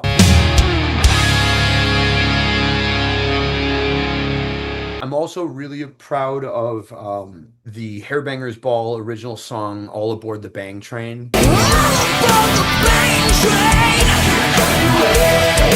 Because that one just really that song really took off organically, and it was fun to make it like with a band, and like make it with a band for real. Everybody who's in the band actually played on that song. It wasn't like, like for example, like the Hard Liquor and Big Glasses EP, that was made mostly in the studio without a band. Like the bass player who's on the back cover didn't play any of the bass on that. That was all a friend of mine named Mike Zott, who graciously played bass and never was credited for it, but until now.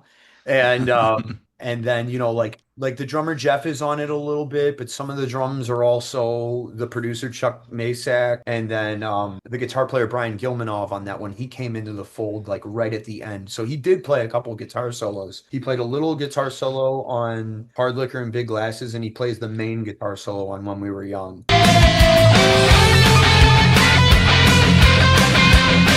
I'm really proud of All Aboard the Bang Train because like we really did it. It was like actually truly the first time I've ever been in a band where like the band that is pictured is on the recording. There wasn't like, like, all right, come back and play this guy's guitar parts tomorrow or anything like that.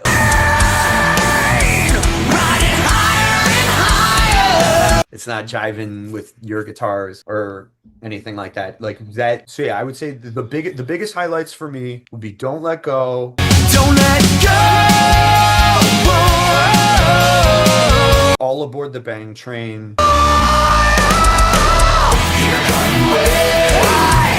I really loved doing the song Wild Blood.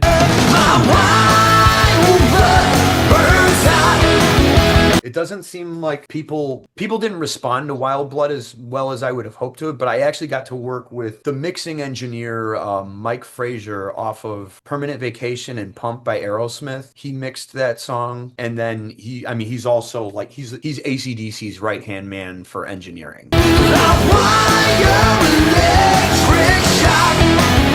He's been on everything since The Razor's Edge. I mean, you don't really get much bigger than AC/DC. I have an interview with him on my YouTube channel where we did something like this where, yeah, we went long form. I got to ask him all sorts of really cool questions and stuff. What is the process of recording Joe Perry's guitar parts like? He's got a million little amps. He doesn't, use the sort of the big Marshall setup or he's got a million little amps. We would sometimes do combinations of, he would plug into, say, his, a Gretsch through like a Fender Twin or whatever. And then we'd add another one. You'd sort of with a splitter box, add another little amp for the crunch and all that. So he was always experimenting. And even while we're tracking it, he would start changing things up. Like, oh, okay, no, what happened to the sound? He goes, no, I like this better. And I noticed that you're a podcaster. So when I was looking at stuff today, I dabble. But it's all like YouTube, or like the Hairbangers Ball one is more just a way for us to interact with our fans during the week. And unfortunately, we haven't done it in a while because I had a really cool podcast set up down here. Last May, I had a vocal injury right before festival season, and I'm through it now, so I'll talk about it instead of denying it. But I had a vocal injury where I had a show. I got sick in middle of a run of 3 shows, and the Hairbangers Ball set list is not easy. It's like, it's all the highest screaming stuff from the 80s, and it's all, those guys were all in their early 20s when they recorded that shit, and I'm like pushing 40 over here, and is still trying to fit in the pants, and and sing that high and stuff. So I got sick in the middle of a 3-show run, and then I got through the shows just fine. I didn't have a bad show, but then a couple days after that, I had zero voice, and I'm like, uh-oh. Now I did it. So I got scoped, and then I had to go to voice therapy to get through our last summer. And like it didn't have a bad show over the summer, but I had to sacrifice a lot during the week. So we fell off on the podcast because like between shows, like I was zipping it other than just like rehabbing my voice. You learned sign language during that time? Yeah. So you didn't... Yeah, exactly. And like for whatever reason, talking actually damages my voice more than singing does. The way I learned how to talk is like, I guess not correct. I had to, until I started working with a speech pathologist and stuff, I would always put a lot of like pressure on my larynx and stuff.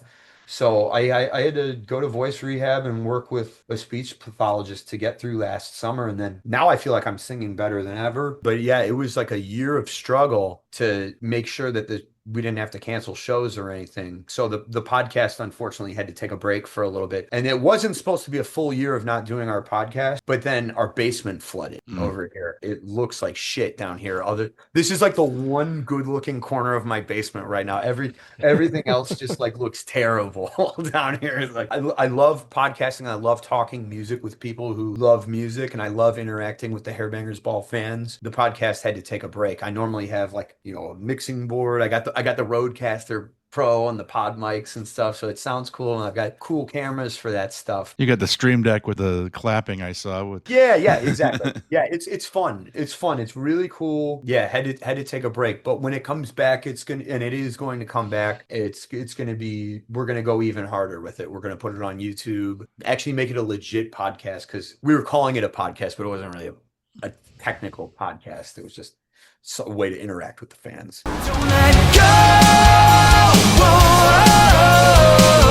So what's next for Brian Dubin? Working in tandem with my voice kind of having a weird situation last May. That Wild Blood song.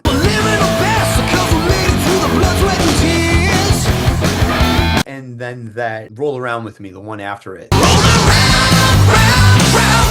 around with me. Those were supposed to be, it was supposed to be another cycle of Only Jams. It was like season 2 of Only Jams, basically. So it was supposed to be another song every 4 to 6 months, but I couldn't sing on the shit because I had to save my voice for shows. So now I've got a handful of other songs that are from that same session that I haven't released yet that I'm working on putting on a physical release first before it even starts streaming. I'm definitely going to do a CD. I'm hoping to do a vinyl because I've never released a vinyl before, but I've also never owned a record player, so I don't really know what the experience of vinyl is like.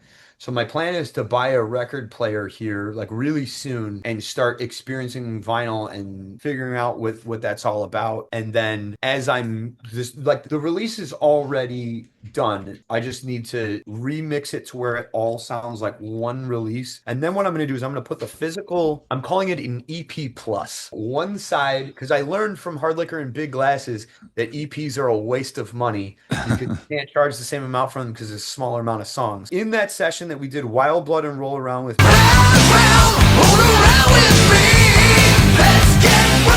There's also 3 other songs that we recorded during it, and those songs are all Only Jams was all me.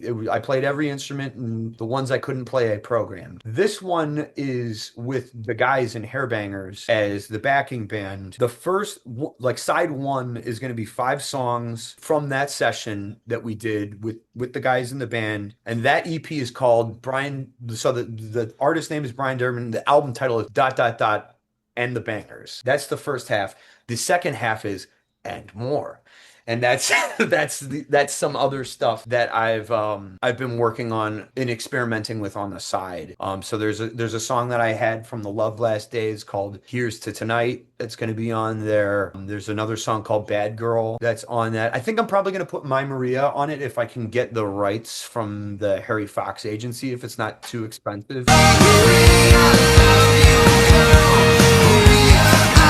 Do that. I've got a license for streaming for that, but when you're putting out a physical product, you have to buy the license in advance. And then I feel like there's another song in there. Oh, there's another song that I did with Chuck on there. So the first 5 songs are one cohesive session, like with with my band, Wild Blood, Roll Around With Me, and 3 other songs. And then the other half, the other side of the hopeful vinyl, if this isn't too expensive, because pressing vinyl is really expensive and there's not as much of an opportunity to make your money back with that as there is with the CD. Vinyl is a much riskier investment unless you're a really big band. So then that's going to have like the other 4 songs. And I'm going through and Mike Frazier mixed Wild Blood and my friend Danny mixed Roll Around With Me. But I'm going through and I'm remixing everything, the first 9 songs all by myself. And then the single versions that were mixed by other people are also going to be at the tail end of it. You have a timeline goal for? I'd like to have it out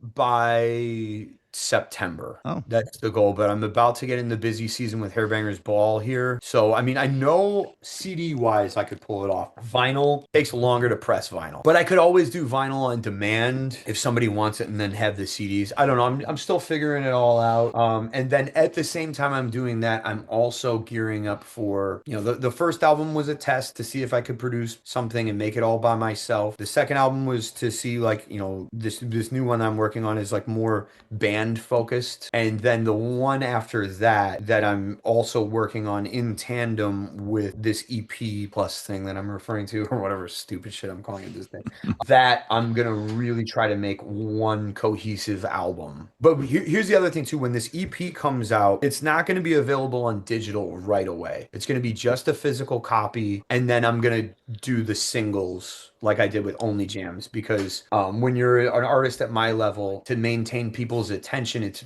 better and try to bring new people into the party and stuff. It's better to have something keep coming out. As soon as the physical product comes out, then all the singles are going to start coming out for that. And then hopefully by the time I get to the end of that, I'll have the next album basically ready to go. Give it a little bit of breathing room, and then that cycle will start. Full album. Who knows? Maybe some with Only Jams, I had a couple record companies try to sweep in and pick it up before it came out, and then I was just like, I don't want to talk to somebody on the phone every day. I'm just going to release this myself. I'll take the financial burden or whatever of doing it, and I'm glad I did it by myself because I was able to start a proper LLC off of that thing. So people can buy the physical merchandise at briandurbin.com. Yeah, Only Jams and the Hard Liquor and Big Glasses EP and some t-shirts are available at briandurbin.com. And then soon enough there will be a new CD, hopefully a vinyl up there, and then hopefully, 1 or 2 years after that, there will be another one on there. And I'm really excited about that one because there's a song that I wrote with Steve Brown from Trickster that's going to be on that batch of songs. Okay, I was going to ask you about because I got a couple of pictures of you with him. Yeah. I was curious about what was going on there.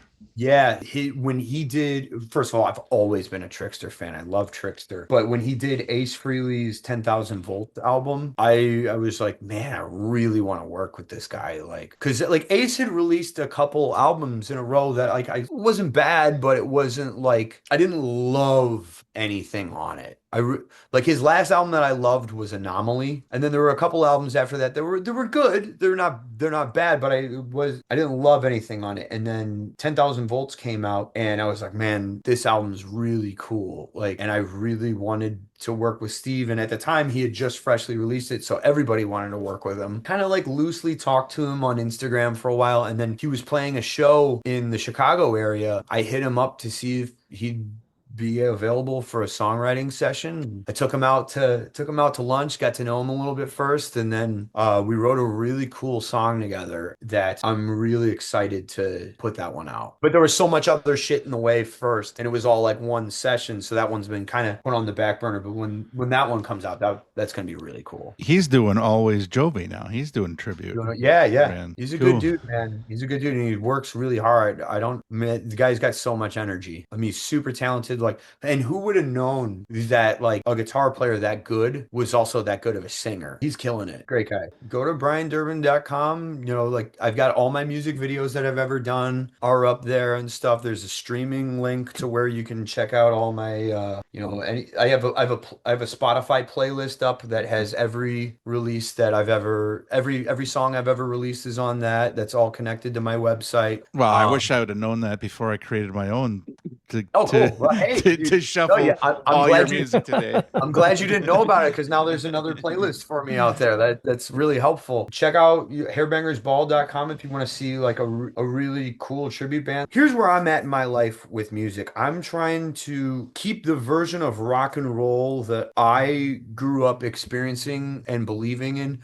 I'm trying to keep that alive as best I can because the way 2026, like I actually really detest the era that we live in now or whatever. Like I like podcasting, but anything else like that on the internet, like reels and all that short form content and stuff and this, like this low budget kind of shit or whatever. Like I'm not really for it. I don't really like the music or whatever. I'm trying to figure out where I fit in with all this stuff. I'm in a constant existential crisis over here, and I'm trying to figure out. You started your career that way, so Yeah, why would it exactly. be any different? I'm trying to give wherever I am, whether it's on stage with Hairbangers or my solo music, I'm trying to give people the experience that I got from all of these bands. Like especially when you go see an 80s tribute band, and no disrespect to them, but it's more like cartoony than it really was back in the day, kind of a thing. And people really like that. So I can see why people do it. But it's like when you see a lot of these 80s tribute bands, it's not even just like the 80s hair bands and stuff. They have this like neon green, pink kind of look that wasn't really a thing back in that time period. Like nobody actually dressed like that.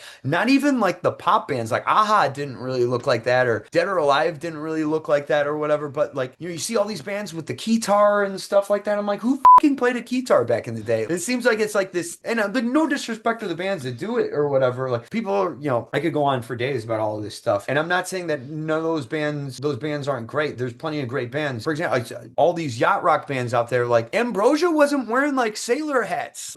Like Steely Dan, they weren't wearing the sailor hats and stuff. I love all that shit. I love seeing a yacht rock band, but going back in time with like a lot of these with tribute bands, it's like it's a lot like Civil War reenactors in a way. It's like you're remembering it, but it's not quite how it like happened and stuff, and it's not quite what it looked like. Like if you really want to see what it looked like, go watch like Decline of Western Civilization or whatever. Like that's like for better or for worse, that's what that scene looked like back in the day or whatever. And they weren't wearing like there's no keytars in Decline of Western Civilization or whatever. But that was LA Sunset Strip and stuff. I want to bring back the vibe. Some of my favorite concerts that I ever saw were Poison. Poison used to put on great tours in like the early 2000s and stuff. They would do like the Glam Slam Metal Jam and stuff, and it was them and Cinderella and Faster Pussycat and Winger. And I have so many great memories of those shows. And I know people like consider that music, like 80s hair metal music and the music that we all love, to be corny, but it wasn't corny like in that context. It was cool, like, and it was like dangerous. Like, I'm not saying this is cool that they did this or whatever, but like Faster Pussycat came out at that show in 2002 and they're dressed like Nazis. And I'm not saying Nazis are good or anything, but it was scary. Like I was like 14. I'm like, oh my God, like where's Slip of the Tongue? Like where's Babylon? Like why is Tammy Downs not blonde anymore? Like he's got, but like, and like obviously like they're not like pro-Nazi or anything, but they were being scary. Like, and in that scary element of rock and roll, like that's the thing that I miss. Like I miss, like I've seen Sebastian Bach live like plenty of times or whatever. I'm not saying this is good, but like I miss watching him like he would lose his shit. He still does it. Like sometimes like to a fault or whatever. Dude, I was at a show in Chicago one time and Sebastian Bach started the show 3 times over. I watched him. He came out to Slave to the Grind, and all of a sudden he's like, "Stop the fucking show! Stop the fucking show!" or whatever. And like he goes back or whatever, and then we had to sit there and wait for 10 minutes. And I was like, "What the fuck is going on?" And then like he came back out and he started it again, and then he did the same thing. Like I think he couldn't hear his in-ear monitors or something. But when he came out that 3rd time, I thought he was gonna kick all of our asses. Like I mean, like I know that energy gets him in trouble in a lot of ways, but like when he came out that 3rd time, even though it was annoying to wait that long, I was like, let's fucking go, dude. Like this is crazy. And like that's the energy that I miss in rock and roll, is just like that. Motley Crue, like I've seen them do some crazy shit live. Like the first time I ever had Jägermeister, Tommy Lee gave it to me from the stage. I don't even know if I was legal at that point in time. That's like the element that I think is missing from the tribute band thing a little bit, is like it wasn't all nice sunshine and rainbows and stuff. And there's plenty of good times to be had with all that stuff. But it was real, and it was raw, and it was, you know, sometimes a little scary. The thing that I will say about Hairbanger's Ball is we're really partying up there. Like, we're really doing it. Like, sometimes I see a YouTube video or whatever, and I'm like, maybe we shouldn't have been partying that hard that night or whatever. But like, we're really giving you that like cat house type experience of like, you know, you're in a club. Like there's bands that are, you know, they have like bigger stage productions than us. Like, you guys are from Minnesota. Like, you guys, I'm sure you know Hairball. They're amazing. Yep. They're amazing. That's not what Hairbanger's Ball does. Like, and like Hairball, like, I mean, God, like nobody's doing it better than them. Like, they're giving you like that real great arena experience. Hairbanger's Ball is more like going to see a band at the Whiskey A Go Go on the Sunset Strip. You know, we play a really similar set list to those guys, but that's more what we're doing. Probably because we don't have the financial backing that maybe they might have had or whatever. I mean, man, those guys are, and they're all so talented too, that band.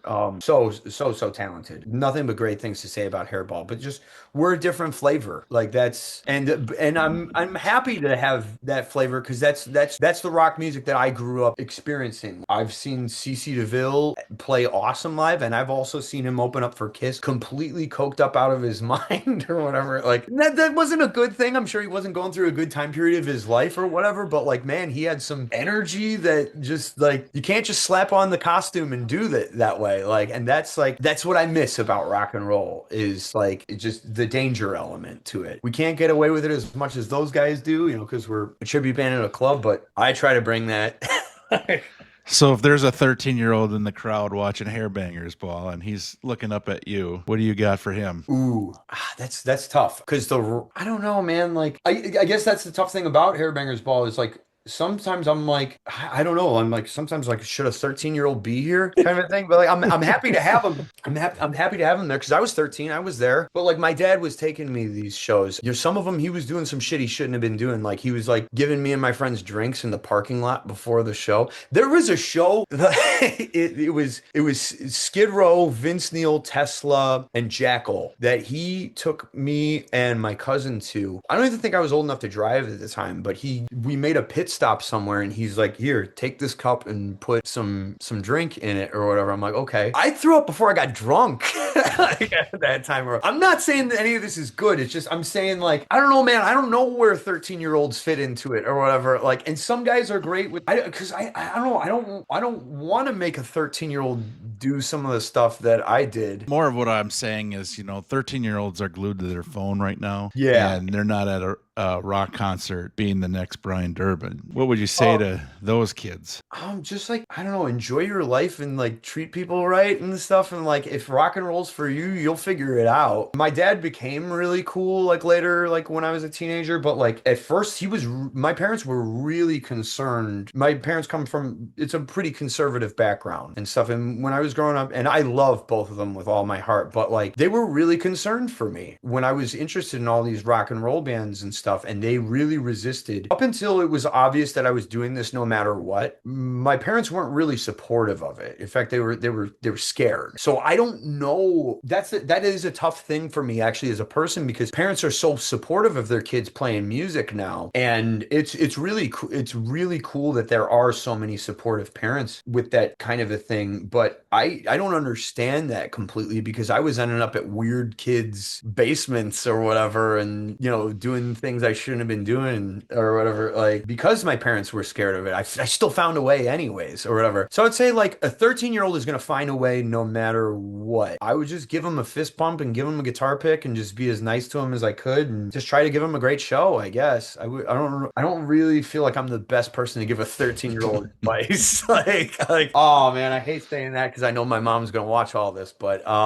as much as like, because I was going to ask you about your parents, because you mentioned your dad a few times, and you know, I was going to see how supportive they were. What was the time where they realized realized, okay, this is who he is? And did you have to like show him a check? Did you have to show him a live show? So I desperately wanted to play guitar. My parents were really concerned that it would lead me down the wrong path. So they were really apprehensive to do it. But I had friends that had guitars, and they were pressuring me to be in bands and stuff. And, you know, it was that kid thing like, oh, come on, let's get some guitars and make a band and stuff. So I would go over to their houses and I would play their guitars. I'm left-handed, but I learned how to play guitar right-handed so that I could play, because they didn't have left-handed guitars or anything. Or if you wanted to make it left-handed, the strings were upside down. And I'm no Jimi Hendrix. So that's what I had to do. And then finally, like, when I could prove that I already knew how to play some songs, it was my mom who actually finally caved and was like, all right, we're gonna get him a guitar. And then my dad, he came home from work and I was like, hey Dad, check this out. And I showed him my guitar and I thought he was gonna be stoked about it. And then he looked at me, he's like, if you ever do drugs, I'm smashing that thing. And I was like, oh, okay, so Dad's not a fan of that. And then I think later that night he said to my mom while they were in bed, like he was in a mood or something. And he said to my mom, like, she's like, what's wrong? And he's like,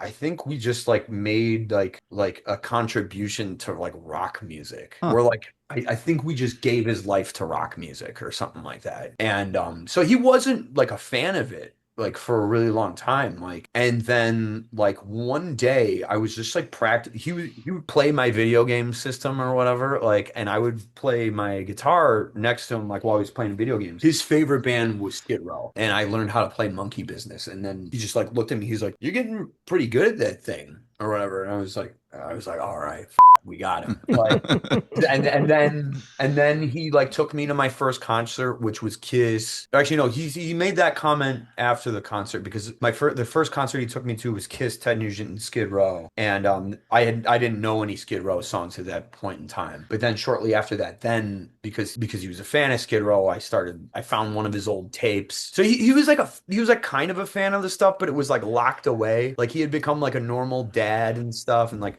wasn't really discovering new music or anything like that. And then like really didn't want me to like get way too deep into it. And then when he saw it was just happening no matter what. Then all of a sudden he totally flipped and became my biggest supporter ever. And like was just like all about it. Like came to every show he could. Really, like, he loved me playing music and stuff. And yeah, I mean, almost even to a fault. Like I said, I mean, he's taking me and my cousin, giving us drinks when I'm like 15 or something. He made a big change between 12 and 15.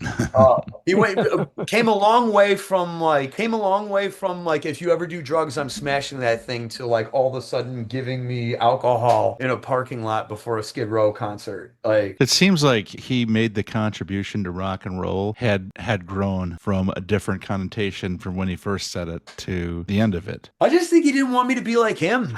I think that was probably what he was scared about, because we're made of the same stuff. He knew what I was gonna do. Like, not that I'm all that crazy. I'm really not all that crazy, but like I'm not out here like doing coke and like, hard drugs or anything like that. Or I like to have a drink. I can't have as many as I used to. It is what it is. Doug and Brad, like, what's going on with you guys, man? You've just been sitting here listening to me ramble this whole time. I'm probably the most annoying guy on the face of the planet to you guys. This has been the Mike and Brian show. We're just passengers. Like what's I going on with apologize. you? Like, So here's the question I got for you, Brian. I don't know if you said so. Outside of Hairbangers, are you soloing, playing your stuff from time to time? I do it like when it's asked for. Like, I've been through like the pavement pounding days of like doing anything to get a gig. I'm also kind of spoiled now by being in Hairbangers Ball too, so I'm accustomed to performing with in-ear monitors and getting a sound check and stuff like that. So like when you're playing like original music and you're starting from scratch, like, the sound guy's not paying attention. Like, you're lucky if you get a sound check, and then even if you do get a sound check, you're not going to hear yourself through the in-ear monitors or anything like that, because your guitar player next to you is blowing your head off with his guitar amp or something like that. So I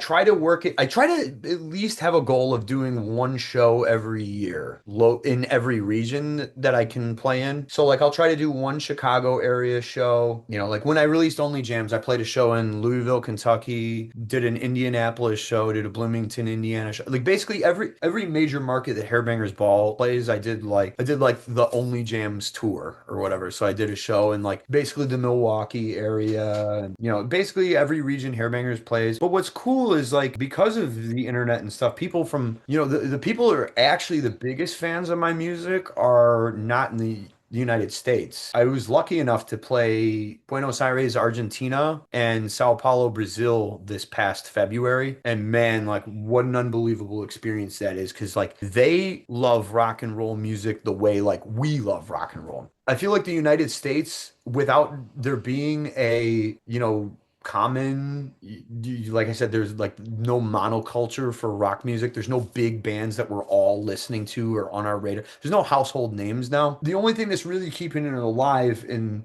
the United States is the old bands that are still there and tribute bands. So I'm very blessed to be part of a successful tribute band in the States, but in South America, man, like they know like the deep songs and stuff. Like when I was in Sao Paulo, Brazil, their AC/DC was in town and they were playing 3 sold out nights at the stadium in Sao Paulo, which was an 80,000 seater. And it was like the whole city. Sao Paulo is like 4 times the size of Chicago. The whole city, it was like AC/DC fever. It was amazing and it was incredible. And not only that, like I don't know how most rock people, I don't know how I didn't know about this or how this isn't like talked about regularly, but in Sao Paulo, Brazil, there's an entire shopping mall, big shopping mall called the Galeria do Rock, and it's only rock and roll stores. There's 12 record stores inside this thing. I mean, you're lucky to find one record store anywhere. There's 12 different record stores.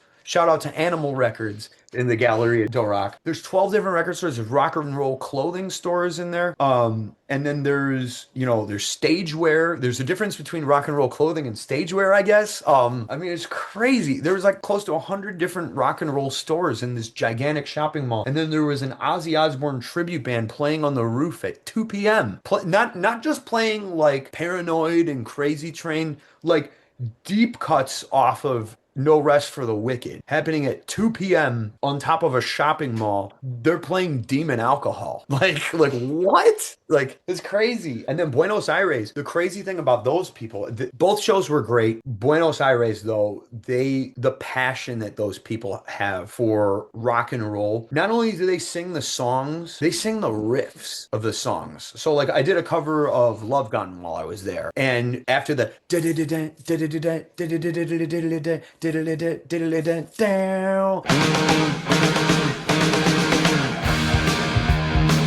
all of a sudden people like they're literally going whoa whoa whoa whoa whoa. They're singing like the guitar parts. Like it blew me away. Like it was really not hard to not like get emotional on stage during it. Just the intensity that you're feeling from these people, and just the kindest, sweetest people, and they remember the rock and roll that like we remember. Like all the bands in Brad's background right now, like they know all of them. They know all of them. Meanwhile, here in the United States, Dockin' Band of the Month is causing COVID.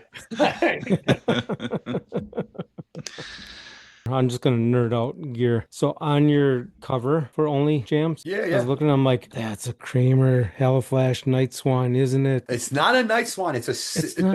It's Okay. a sustainer. There's a mild difference between the Night Swan and the Kramer sustainer. The Kramer sustainer has a Floyd Rose sustaining pickup in it, Yep. in the neck, whereas the Night Swan doesn't have a neck pickup. It has a bridge and a middle pickup. It's like the weirdest spacing I've ever seen. Yeah. Or whatever. But yeah, so that's the only difference. But yeah, it's a Kramer and it's Hollow Flash too. So Yeah. kudos to you for even knowing what Hollow Flash is, because I feel like, I don't know if you can see that. yeah, that's what I'm From talking the- about. Yeah. So the Night Swan, that was my first real guitar after my.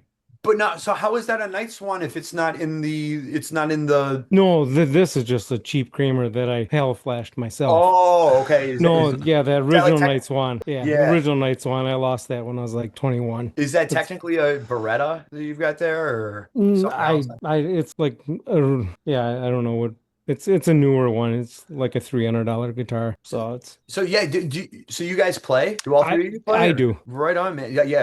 I see you've got like music gear, like you've got a Rode mic, and Yep. or Well- at least the pop filter's the Rode. You're Yeah, rocking the SM7. I see Well- right there, Coach. Yeah. I've got Yeah, a and I key- got my Line 6 Helix right to the left of me Oh, on the cool. floor. Yeah. I use the baby version of the Helix. I typically use a Fractal FM9 with Hairbanger's ball, but I needed to bring a fly rig out to South America, and the little baby, I think it's the AM4 that Fractal makes, that was out of stock at the time. You couldn't get it. The FM3 was a little too big for what I needed to do with it. So I got the Line 6 HX Stomp, and I brought that with me, and man, it served me really well. Yeah. So all right, I'm gonna geek out on you for a second. What is your favorite amp model inside the Line 6 Helix? That's hard to, because most of the stuff I play is profiles I've downloaded. Sure, yeah. So you know, All right, well, whose profiles are you using? Shop Tones. I got a couple of some from them. Another site called like Live Live Rock. Okay. Yeah. That's cool, man. So anything that I can get as close to George Lynch tone, and I'm like, all right, Yeah. I'm good. That's cool, man. Yeah, I've got a Line 6 Helix. I mean the H6 Stomp. I've got the Fractal is what I use with Hairbangers. At home for recording, I've got a Kemper profiling amp. And then but now 3 years ago I got my first house. So I'm able to use tube amps again and stuff. So I've got all that going on over here. I got a couple Marshalls, a PV5150 from an old band member who hasn't picked it up yet. So I'm still playing with all that stuff over here. I've got my eye on either a Friedman Brown Eye or the Friedman Jose. I could go on all day about all this shit. Yeah. I love talking like this, like the real rock and roll, as I like to call it. Like, this is cool, man. Brad, what's going on with you, man? What's going on with you? Like, Oh, I used to play bass back in the day. Haven't played in a while. And Mike used to sing, and I will never leave as long as you will stay. I will always love you until my dying day. Even when it rains, I want you to know love will always grow until my dying day. our drummers would spontaneously combust. That's true. Probably can relate to.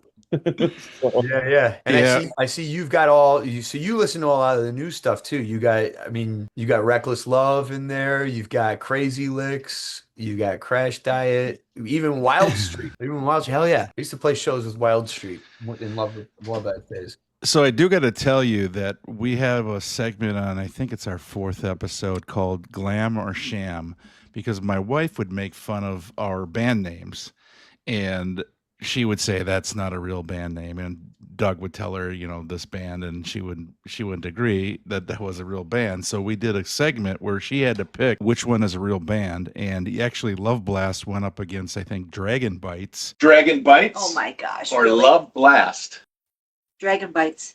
is real. Yeah. In that same show, I believe Oh, we saw come Love Blast. These should be real ones. Those are fun. Which was actually Dawkins or something. I don't even remember now. And she picked the other one. And so for when this episode comes out, we're going to do a round 2 of that. But a couple of them are on Brad's. Hopefully she doesn't hear.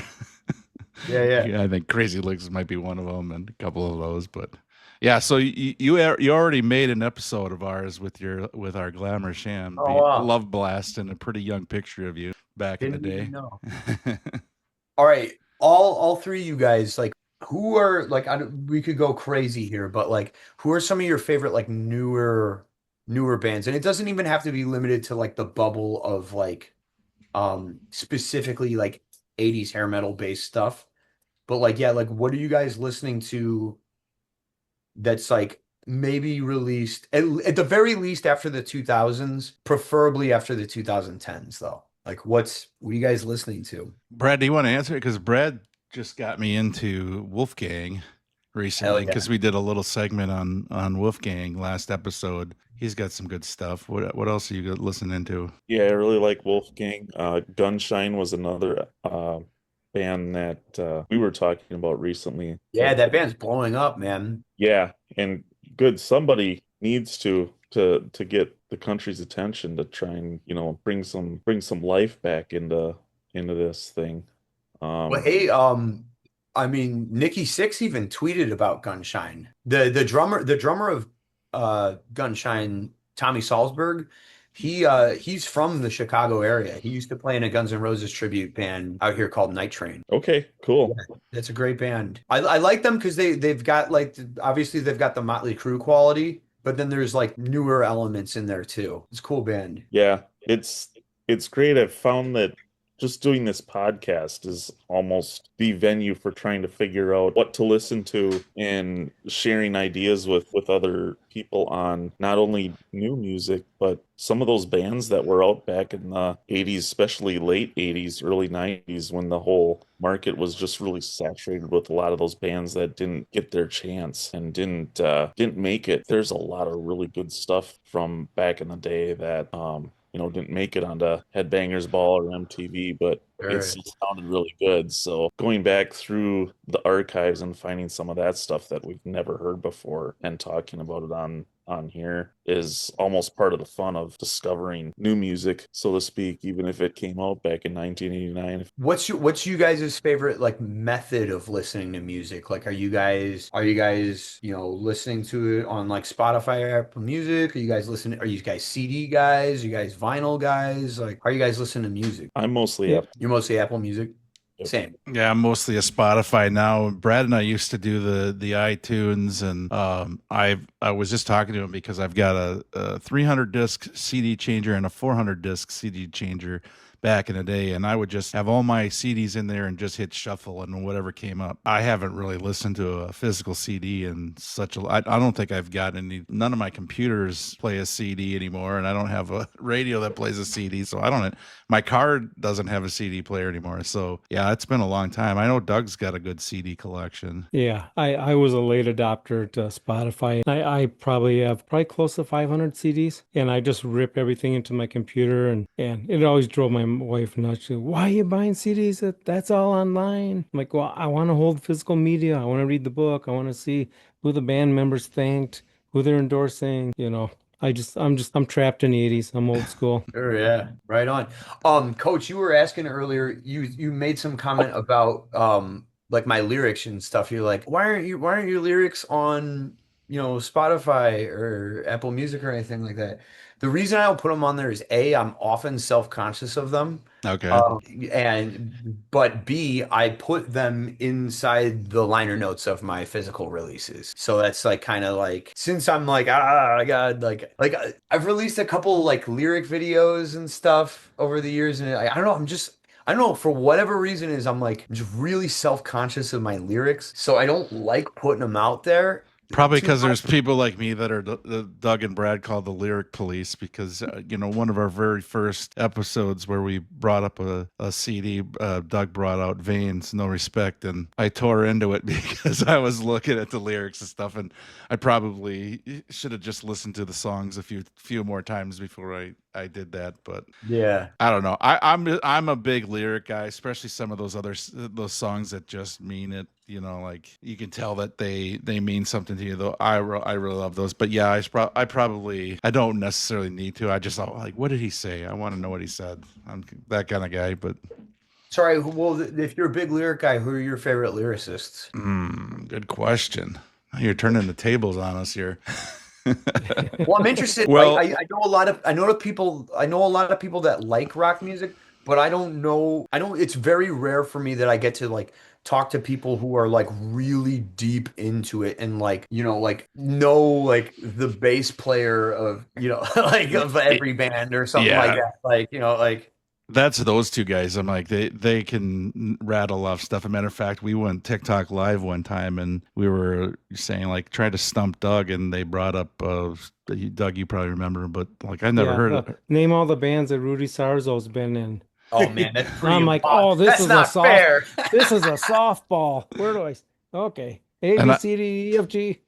And I didn't know who the heck that was. So I love all kinds of music. I was brought up in a boy choir, and we toured Russia and Poland, and I've been trained in that kind of music, and then ironically, Matchbox 20 is my favorite band, even though it's not really in our genre. So there's some songs that have pretty good lyrics on there that Rob Thomas. But on the top of my head, I don't know if I probably thought about it more. There's some really good undiscovered songs that have great lyrics that we've been going through the last few months. And like Brad said, it's just for me, a lot of these bands they've heard of at least, and some of them I haven't even heard of, let alone dissect the song. But that's kind of why we like doing this, because we can bring a song into the fold that maybe two of us haven't heard, and now it's almost like going to the record store and picking out a new. That's what I used to do when I was a kid. We'd go to an import store and just grab a tape that looked cool, and then we'd come home and see if it was cool. And sometimes it was. Some of these bands that we've gone through, I didn't know that music was out there in '91. So I was pretty mainstream hair metal. Motley Crue was my band when I was younger. So that was kind of the depth that I had, the next tier down, because they opened up for Motley Crue, or they, that kind of thing. So I never got into Taiketo. You never heard of them before, or some of these other bands, Wild Side, that we just covered, and some other ones. So it's been a great experience. And for me, like some of mine are ones that are like Loveblast isn't like from the, late 80s, early 90s, but it had that same kind of quality, and that's why I wanted the guys to hear it. And I know Doug went to the show with me, but I'm not sure, Brad, if you heard it before. No, I was listening to it based on your recommendation of having seen them and knowing that this is kind of our new way of sharing music ideas with each other about what to listen to, since you can't find these gems off mainstream. This is kind of our venue for figuring out what to listen to. Now, Brad, you're clearly a guy who gets like way deep in the weeds with all of this genre. So who, if you had to make like a Mount Rushmore of these of your bands, like Mount Rushmore, I guess, like, okay, like obviously who would your Mount Rushmore bands be? Ironically, it would probably be the bands that inspired most of these guys, like the Queen, the Beatles, the Led Zeppelins and Styx, those bands that paved the way for, when the party started in the early 80s. It all became fun, and everybody was, having a good time. That's where I grew up in that era of late 80s, early 90s. So, and then I kind of discovered some of the original rock and rollers from that standpoint. So I kind of, like Mike, I go back and I appreciate all kinds of music. In terms of singers, I would probably look at, Rob Halford and Bruce Dickinson, and I'd put Freddie Mercury in with those guys. Geoff Tate, I think at 67, boy, I saw him a couple weeks ago, and that guy can still really sing. I really look at those guys as like, wow, they're still out there and they're still doing it. So that's pretty great. That's awesome, man. Yeah, I love all this. I have a little bit of a beef with Geoff Tate just because I opened for Queensryche one time. And it was like when there were two Queensryches. Yeah. And oddly enough, the bass player on that show was Rudy Starzo. But not that I have a beef with Geoff Tate, and I understand it now looking back on it. But like, obviously Geoff Tate is really serious about his voice and stuff. And my Loveblast opened for it was Geoff Tate's Queensryche at this venue in Joliet. At the time it was called Mojo's. And the weird thing of it was like when we were sound checking, like I was not allowed to have my voice in the monitor in front of me because they would not. This is the only show that this has ever happened to me, and I've opened for like a lot of these bands, and this was the only show where they were like, I'm really sorry, we can't put anything that you want in the wedge. Just we have to keep the presets this way. Like we've set it this way during our sound check, and we're not changing it. So it was kind of like good luck. And so I was like, I was like, I was pissed. I was like, well, how am I going to hear myself singing? Like, I got to open. This is like a great opportunity for me, and I'm going to be deaf. Like I'm gonna have no idea what notes I'm gonna be singing. They're like, we'll do you a favor. Okay, we'll put your voice in the keyboard player's wedge, and we'll just turn it up as loud as we can, and hopefully you can hear it. So I was like, all right, well, it's this or nothing. So I was like having to listen to my voice like 20 feet away behind me to try to figure out what note, and could hear it a little bit coming out of the PA system. But yeah, I got a drummer right behind me and stuff. It was a really uncomfortable experience, and like yeah, so yeah, I wasn't too pleased with Mr. Tate after that show, and it took me a long time to actually become a fan of Queensryche after that show. I was just pissed about it, but now I have a huge respect for Queensryche. Since we're on that subject, Todd Latour is amazing. I was just going to ask if you've opened for that version. No, I've never opened. I guess if you want to get really technical, yes. We played at Rocklahoma, but we were not on the same stage as them. So I got to see a little bit of Queensryche, and then I had to hobble back over to my other stage and play my show over there. So yes and no, we were on the same show, we just weren't on the same stage. Yeah. Hairbanger is ever going to get over to Minnesota? You know, Coach, there's another band that kind of has the monopoly on that market over there. Yeah. True. And they kind of make it so we don't really have a whole lot of pull in that area. Never say never. But yeah, like no, like it's kind of tough. Like it's kind of, Yeah. I get it. Like I mean, there's gaps when you look at their schedule. I mean, they're like in Kentucky and then they're down in Florida. And I mean, so they're playing all over the place. So you think, hey, if they're gonna play all around, have you guys The come on out? cat's away, and I'm sure there's a place for us out there. The difficult thing that we're having right now, I think all bands are really feeling this, is just like the fuel prices are so high. So we're really trying to do as much business as we can locally, and thankfully the Chicago area, you wouldn't think it because there's not like there's enough's enough in terms of hair metal bands. Like let's put it that way. And if like there's not a whole lot of like hair metal bands that are from Chicago, but there's a really vibrant like live music, especially in the cover band realm out here. So thankfully, like we don't have to go too far from home to pay the bills. so you're saying we got to come to you? I'm not saying that you have to, but I'm just saying like I don't know if my booking agent's gonna be like working really hard to get a road gig for us. Like we try to stay as close. I mean, obviously we're all over the place. I mean, like I said, I'll go anywhere. I went to a whole other hemisphere a couple months ago to rock and roll. I only like to travel and play music, but not everybody else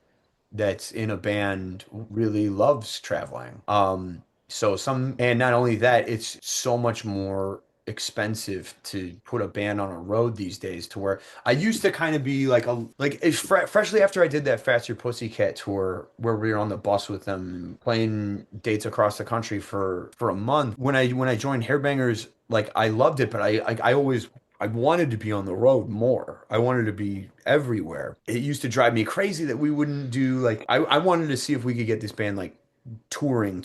And now seeing the way the world has kind of turned out, I'm like, oh my God, thank God I didn't get my way, and thank God we stuck with the original business model here. Because yeah, if we were any of these bands that are out there traveling all the time, it might be just a part-time thing for me these days. Sleeping in your bed is also better than I did really love sleeping in a tour bus though. Really? I don't know. Yeah, and in fact, after I got off of a tour bus, it was hard for me to get used to sleeping in my room at my parents' house again. Like, it wasn't rolling down the highway. no. Well, the funny thing is like I used to have all sorts of like posters on my wall when I was living with my folks of all these bands. So when I woke up after the last show that we did with them, and I woke up in my room, but the lights were off, I actually thought I was waking up drunk in a closet at like a venue. I was like, oh my God, like they left me. Like I was scared to death. Like, but I was like, oh wait, this is my room. Like I didn't recognize it like at first when I got back to it. It was weird. I mean, obviously that's just in the fog of waking up with a little bit of Jack Daniels in your system, but as soon as I turn the lights on, I'm like, oh shit, I'm home. Like, all right, long way to the top if you want to rock and roll.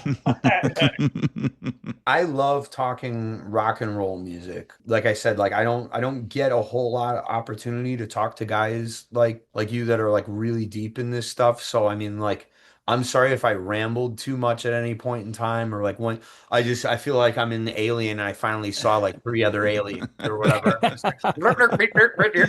like We're just a small podcast that's kind of growing, and like I said, we're trying to bring this rock and roll back. And just like this, the first time, Brad suggested, hey, do you guys want to just talk music? And that's really what it was, where he wanted to talk music, and I'm like, well, do you want us to record it? He's like, well, if you got the ambition.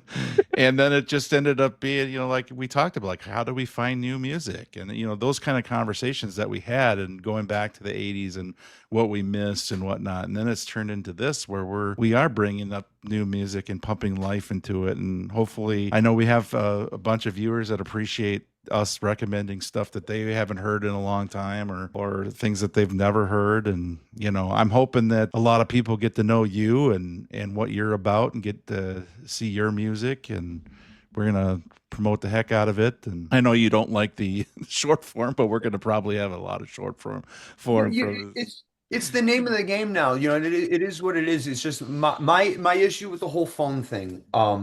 Is I feel like cell phones have ruined rock and roll music, and and I guess this will be like, if you want one last rant to go off of here, I finally have a platform to do it. I feel like cell phones have ruined rock and roll music. I watched a live concert with Warrant the other night from like 1990, I think it was.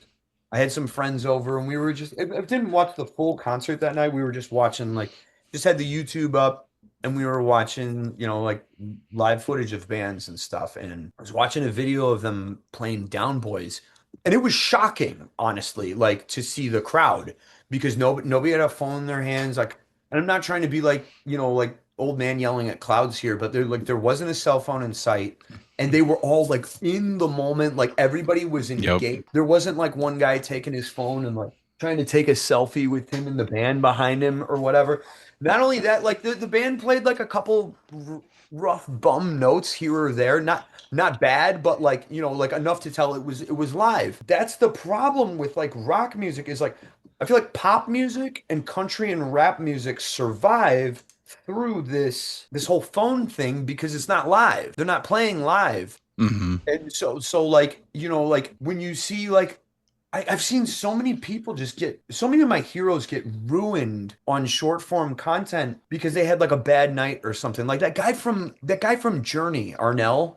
I mean, like, if he has a bad night, it's like global headlines. Well, like, I mean, for example, I mean, I'm feeding into it too, but like, we were at Tom Kiefer the other night, and of course for our channel, we put a couple of videos up from the show, and those are the ones that seem to do well. But he was phenomenal. It doesn't always translate to the phone. And so there was a guy that was commenting about, glad I didn't go. I'm like, dude, he killed it. But but again, everybody's got their phone out, and again, I'm no better than anybody else. But I also heard on satellite, on the hair metal channel, there was somebody talking about bands now requiring to put the phone in some kind of sleeve or something like that. There's a few bands out there doing that, and they were wondering what the thought was for people. Would that survive our type of bands if they were forced to live in the moment? Because there is nothing like living in the moment when you're going to a rock show, and you see all the phones, and you're just like, oh. Well, sometimes when people are at shows too, they're just holding it. Like they're just holding the thing, and they're not even like looking. They're talking to their friends. They're just holding it, and like they're not even like focused on if the band like looks good or sounds good or anything. And then usually in those contexts, like even if you're in the room and it sounds tremendous in the room, as soon as it doesn't translate to the phone right, you're gonna hear like all the warts and stuff. Nobody sings like perfectly, exactly studio perfect on pitch or whatever. So you're gonna hear when they're like a little under the note, a little above the note or something like that. And like it just doesn't translate. translate right to this, and then like it spreads like wildfire, and it just makes you can have a night that when you're in the moment at the club, and you know, like it just feels electric in the room, and you're like, oh, what a great night that was, and you know, like everybody was feeling it there, and then you see it on social media the next day, and you're like, this is boring. Like it's not even that it sucks, it's just it's boring, or like you can see like little pockets of people or whatever, like it's not like a packed house. Like I mean, back when I first started going to shows, like if you pulled out a disposable camera and started taking pictures or something, some big guy named Joey would come up to you, rip the thing out of your hand, and expose the film right away. Or whatever. And like, dude, I had a show where I broke a tooth on stage like 2 weeks ago. Like, it's on YouTube. It's on YouTube, and like you can see I'm miserable. I'm miserable. In fact, I even told the crowd, I was like, guys, my mic just hit me in the tooth and it just shattered the tooth completely. And I was like, hey guys, like I might be in a lot of nerve pain here in a little bit, so we'll see how long this goes, but I'll keep playing for you as long as I can. Just like, you know, do me a favor and, you know, like get your phone out of my face or whatever. Like more phones came out. Like well, you got a good dentist though. I have the best dentist. Because are we going to shout out your dentist? Yeah, shout out to Joe Matusik of 176 Dental Associates in Bloomingdale, Illinois. I got off stage and I called my girlfriend who also manages the band, and I was like, hey, you got to call my dentist right. Like I ran out during a guitar solo. And I was like, you got to call my dentist right now. I need to see him tomorrow. And we were out of town in like the Milwaukee area at the time. We were like 2 hours away from home. And he answered the call. I was in his office the next day. We sent the rest of the band moving to Green Bay for this private event that we were playing at the River Rat Saloon that I mentioned in Porterfield. Not Green Bay, but it's easier to say to other people. We were in Porterfield, Wisconsin. I was back in my house later that night in the dentist chair by noon, and back in Green Bay by 5 p.m. to sound check, thanks to the world's greatest dentist. But what I was getting to with the cell phone thing is like I look like Billy Bob, like in this video, and I'm miserable during it because I'm like, I can't hit the tooth again, otherwise we're really gonna get some nerve damage here. So I'm not moving around as much, and people don't know the context of that. It's just if they see Hairbanger's Ball on YouTube, now they're going to see like a guy who's on stage has this concerned look on his face for like 2 songs. He's like, you don't know the fact that I just lost my tooth. Coach, it looks like you got something going on there, man. No, the missus just walked in. Hello, missus. He said hello. Hi. She said hi. No, we're having a great conversation. We talked about your favorite song, Dick. Sometimes I'm a dick. That's funny. Just cell phones are ruining rock and roll.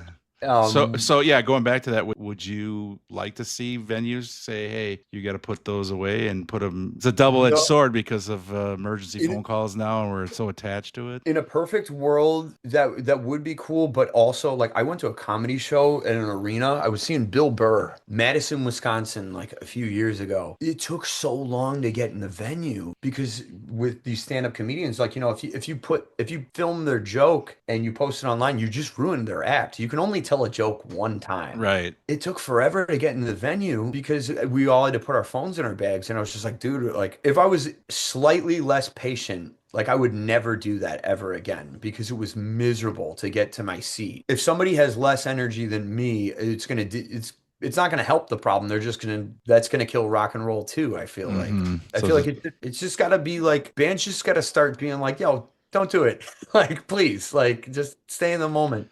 Speaking of Geoff Tate, I've seen him take a phone and just throw it before. Like, it would be kind of cool if, let's say, they're doing their encore and say, "Hey, let's see if we can just put our phones away for this one song. Can we all do that? If you want to throw a Bic lighter up, you know, because we're doing it old school, fine. But let's see if we can for one song." I bet you that could go over well. Just to get a taste of living in the moment with that. I've wanted to experiment with it with Hairbangers before, not every show, but I'd like annually. I would love to do like a for real back to the 80s show where like cell phones aren't allowed, and then because not only that, like if it weren't for cell phones, like I would take bigger risks on stage. I would push my voice harder because I wouldn't be scared of it like blowing out or anything like that and getting like a bad clip or something like that. I'd move around more and jump around more because I wouldn't be scared of tripping and turning into a reel for the rest of my life or something like that. Like, or like, you know, like one of the things I used to love about seeing Ace Frehley is like, dude, like, especially back when he was drinking, like he would say crazy stuff in between the songs sometimes. Absolutely like he would tell like an off-color joke or whatever. And you know, he didn't mean anything by it, but it was like, holy shit, can you believe Ace actually said that? Like in a room full of like 500 people or whatever? Like You get canceled in 15 yeah. minutes. I miss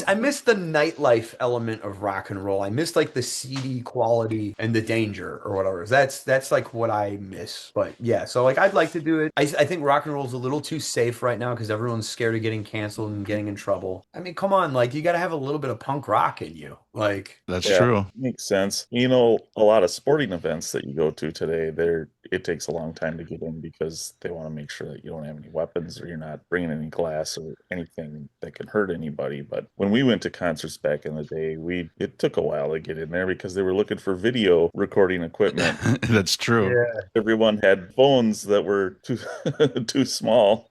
They just gave up. They stopped, you know, patting us. We'd have to go in there and they'd pat us down. They're not looking for switchblades. They were looking for, you know, those huge VHS recorders that they have on the Goldbergs.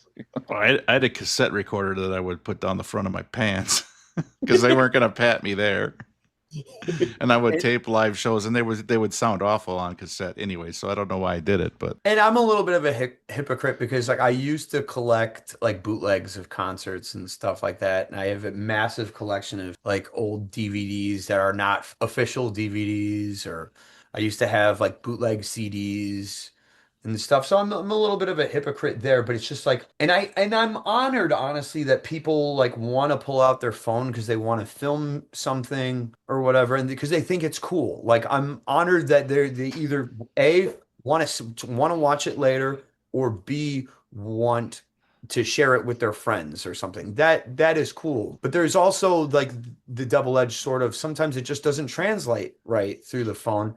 And then the other thing is too, there will be plenty of people like with our shows that like kind of start taking the mentality of someone will film it, I'll see it, kind of a thing, and this doesn't help ticket sales. Like I'm putting a roof over my head with music, but might not always be, you know. right. But whatever. Oh, you're still living the dream. Still living the dream. Still living the dream. Well, I mean, you see the part that looks good. You see like the album that's done, or you know, the concert that's happening. You don't see like, you know. Well, nobody sees the grind. Yeah, I feel like my job is actually more like a moving company than it is like a music thing. Sometimes it's like, you know, because we load our own gear for the most part and stuff. We finally got our own crew guy helping us out or whatever, but crew guys are hard to keep around stuff. So, you know, I feel more like a moving company actually than like a music thing. I mean, it's the time old example of like, oh, like we play the show for free. It's all the other stuff that we get paid for. Right. You know, that old trope. Well, it's great to get to know you, first of all. Yeah, great to get to know you guys too. We appreciate the time. I mean, obviously this turned into a great conversation. You know, instead of just, you know, you turned the tables on us. I don't think I was expecting that, but well, yeah, I felt bad that I was talking so much. Like, you don't need to worry about that. But we love having you on. And guys, I don't know, you guys, anything else that you it'd want? just be nice to reach out to him in the future if something comes up, and got a new friend in Chicago now. Yeah, definitely. Yeah, the best interviews always end up turning into conversations. So I'm glad that it went the way it did. It was really enjoyable for, I think, everybody. Awesome, man. Yeah, like these are my favorite type of podcasts, like the really like long form ones and stuff. You know, I like it to be more of a conversation, you know, than like, you know, just I'm just glad that you asked really cool questions. You guys, like, I mean, most of the time the questions I get are like, is your hair real? Do you have a day job? Like how old are you or whatever, like, you know, which I always have equipped. You know, my mother used to tell me that was the rudest question you could ask somebody or whatever. Like, well, we're three guys in our 50s, so we're trying to stay young through our music. Well, yeah, I'm just like I said, it's nice to talk to 3 other aliens who like 80s hair metal music, and yeah, really fun guys. Yeah, and hopefully, like I said, more people get to know you, watch this video, and get your name out there, get some of your original stuff out there, and people that listen to that maybe haven't checked you out before. If you're in the Chicago area, definitely check out Hairbangers Ball. Got to make a trip to Chicago and tell my wife over here to sometime we go through Chicago, make sure it's on a night that you guys are performing. That'd be kind of cool. Got to do it. Got to do it. And then definitely when you get that album ready to go, let us know and we'll share it out there for sure. Awesome, man. Thank you guys so much. I really appreciate it. Seriously, like the amount of like detail that you paid attention to all of it, like it really made my day, man. It really made me feel good. It's like, like I was saying earlier, like you always wonder if you made the right decision in life or if all that time was worth it. So yeah, like you definitely shifted the needle of my existential crisis well, that's definitely great to hear. And, I know Doug's blasting Loveblast for the last couple of days. And, I've always liked those. And I'm starting to really dig your solo stuff. And like I said, even my wife, who's not into our kind of music, loves most of your songs on that one. She doesn't like the real heavy ones. But yeah, so you got at least 3+ fans here and hopefully a lot more after this comes out. Awesome. Thanks so much, guys. All right. Yeah. All right. It's been awesome. Thanks, Brian. Thanks for taking the time. Yep. Talk soon. See you. Bye-bye. Here's some more clap from the fans.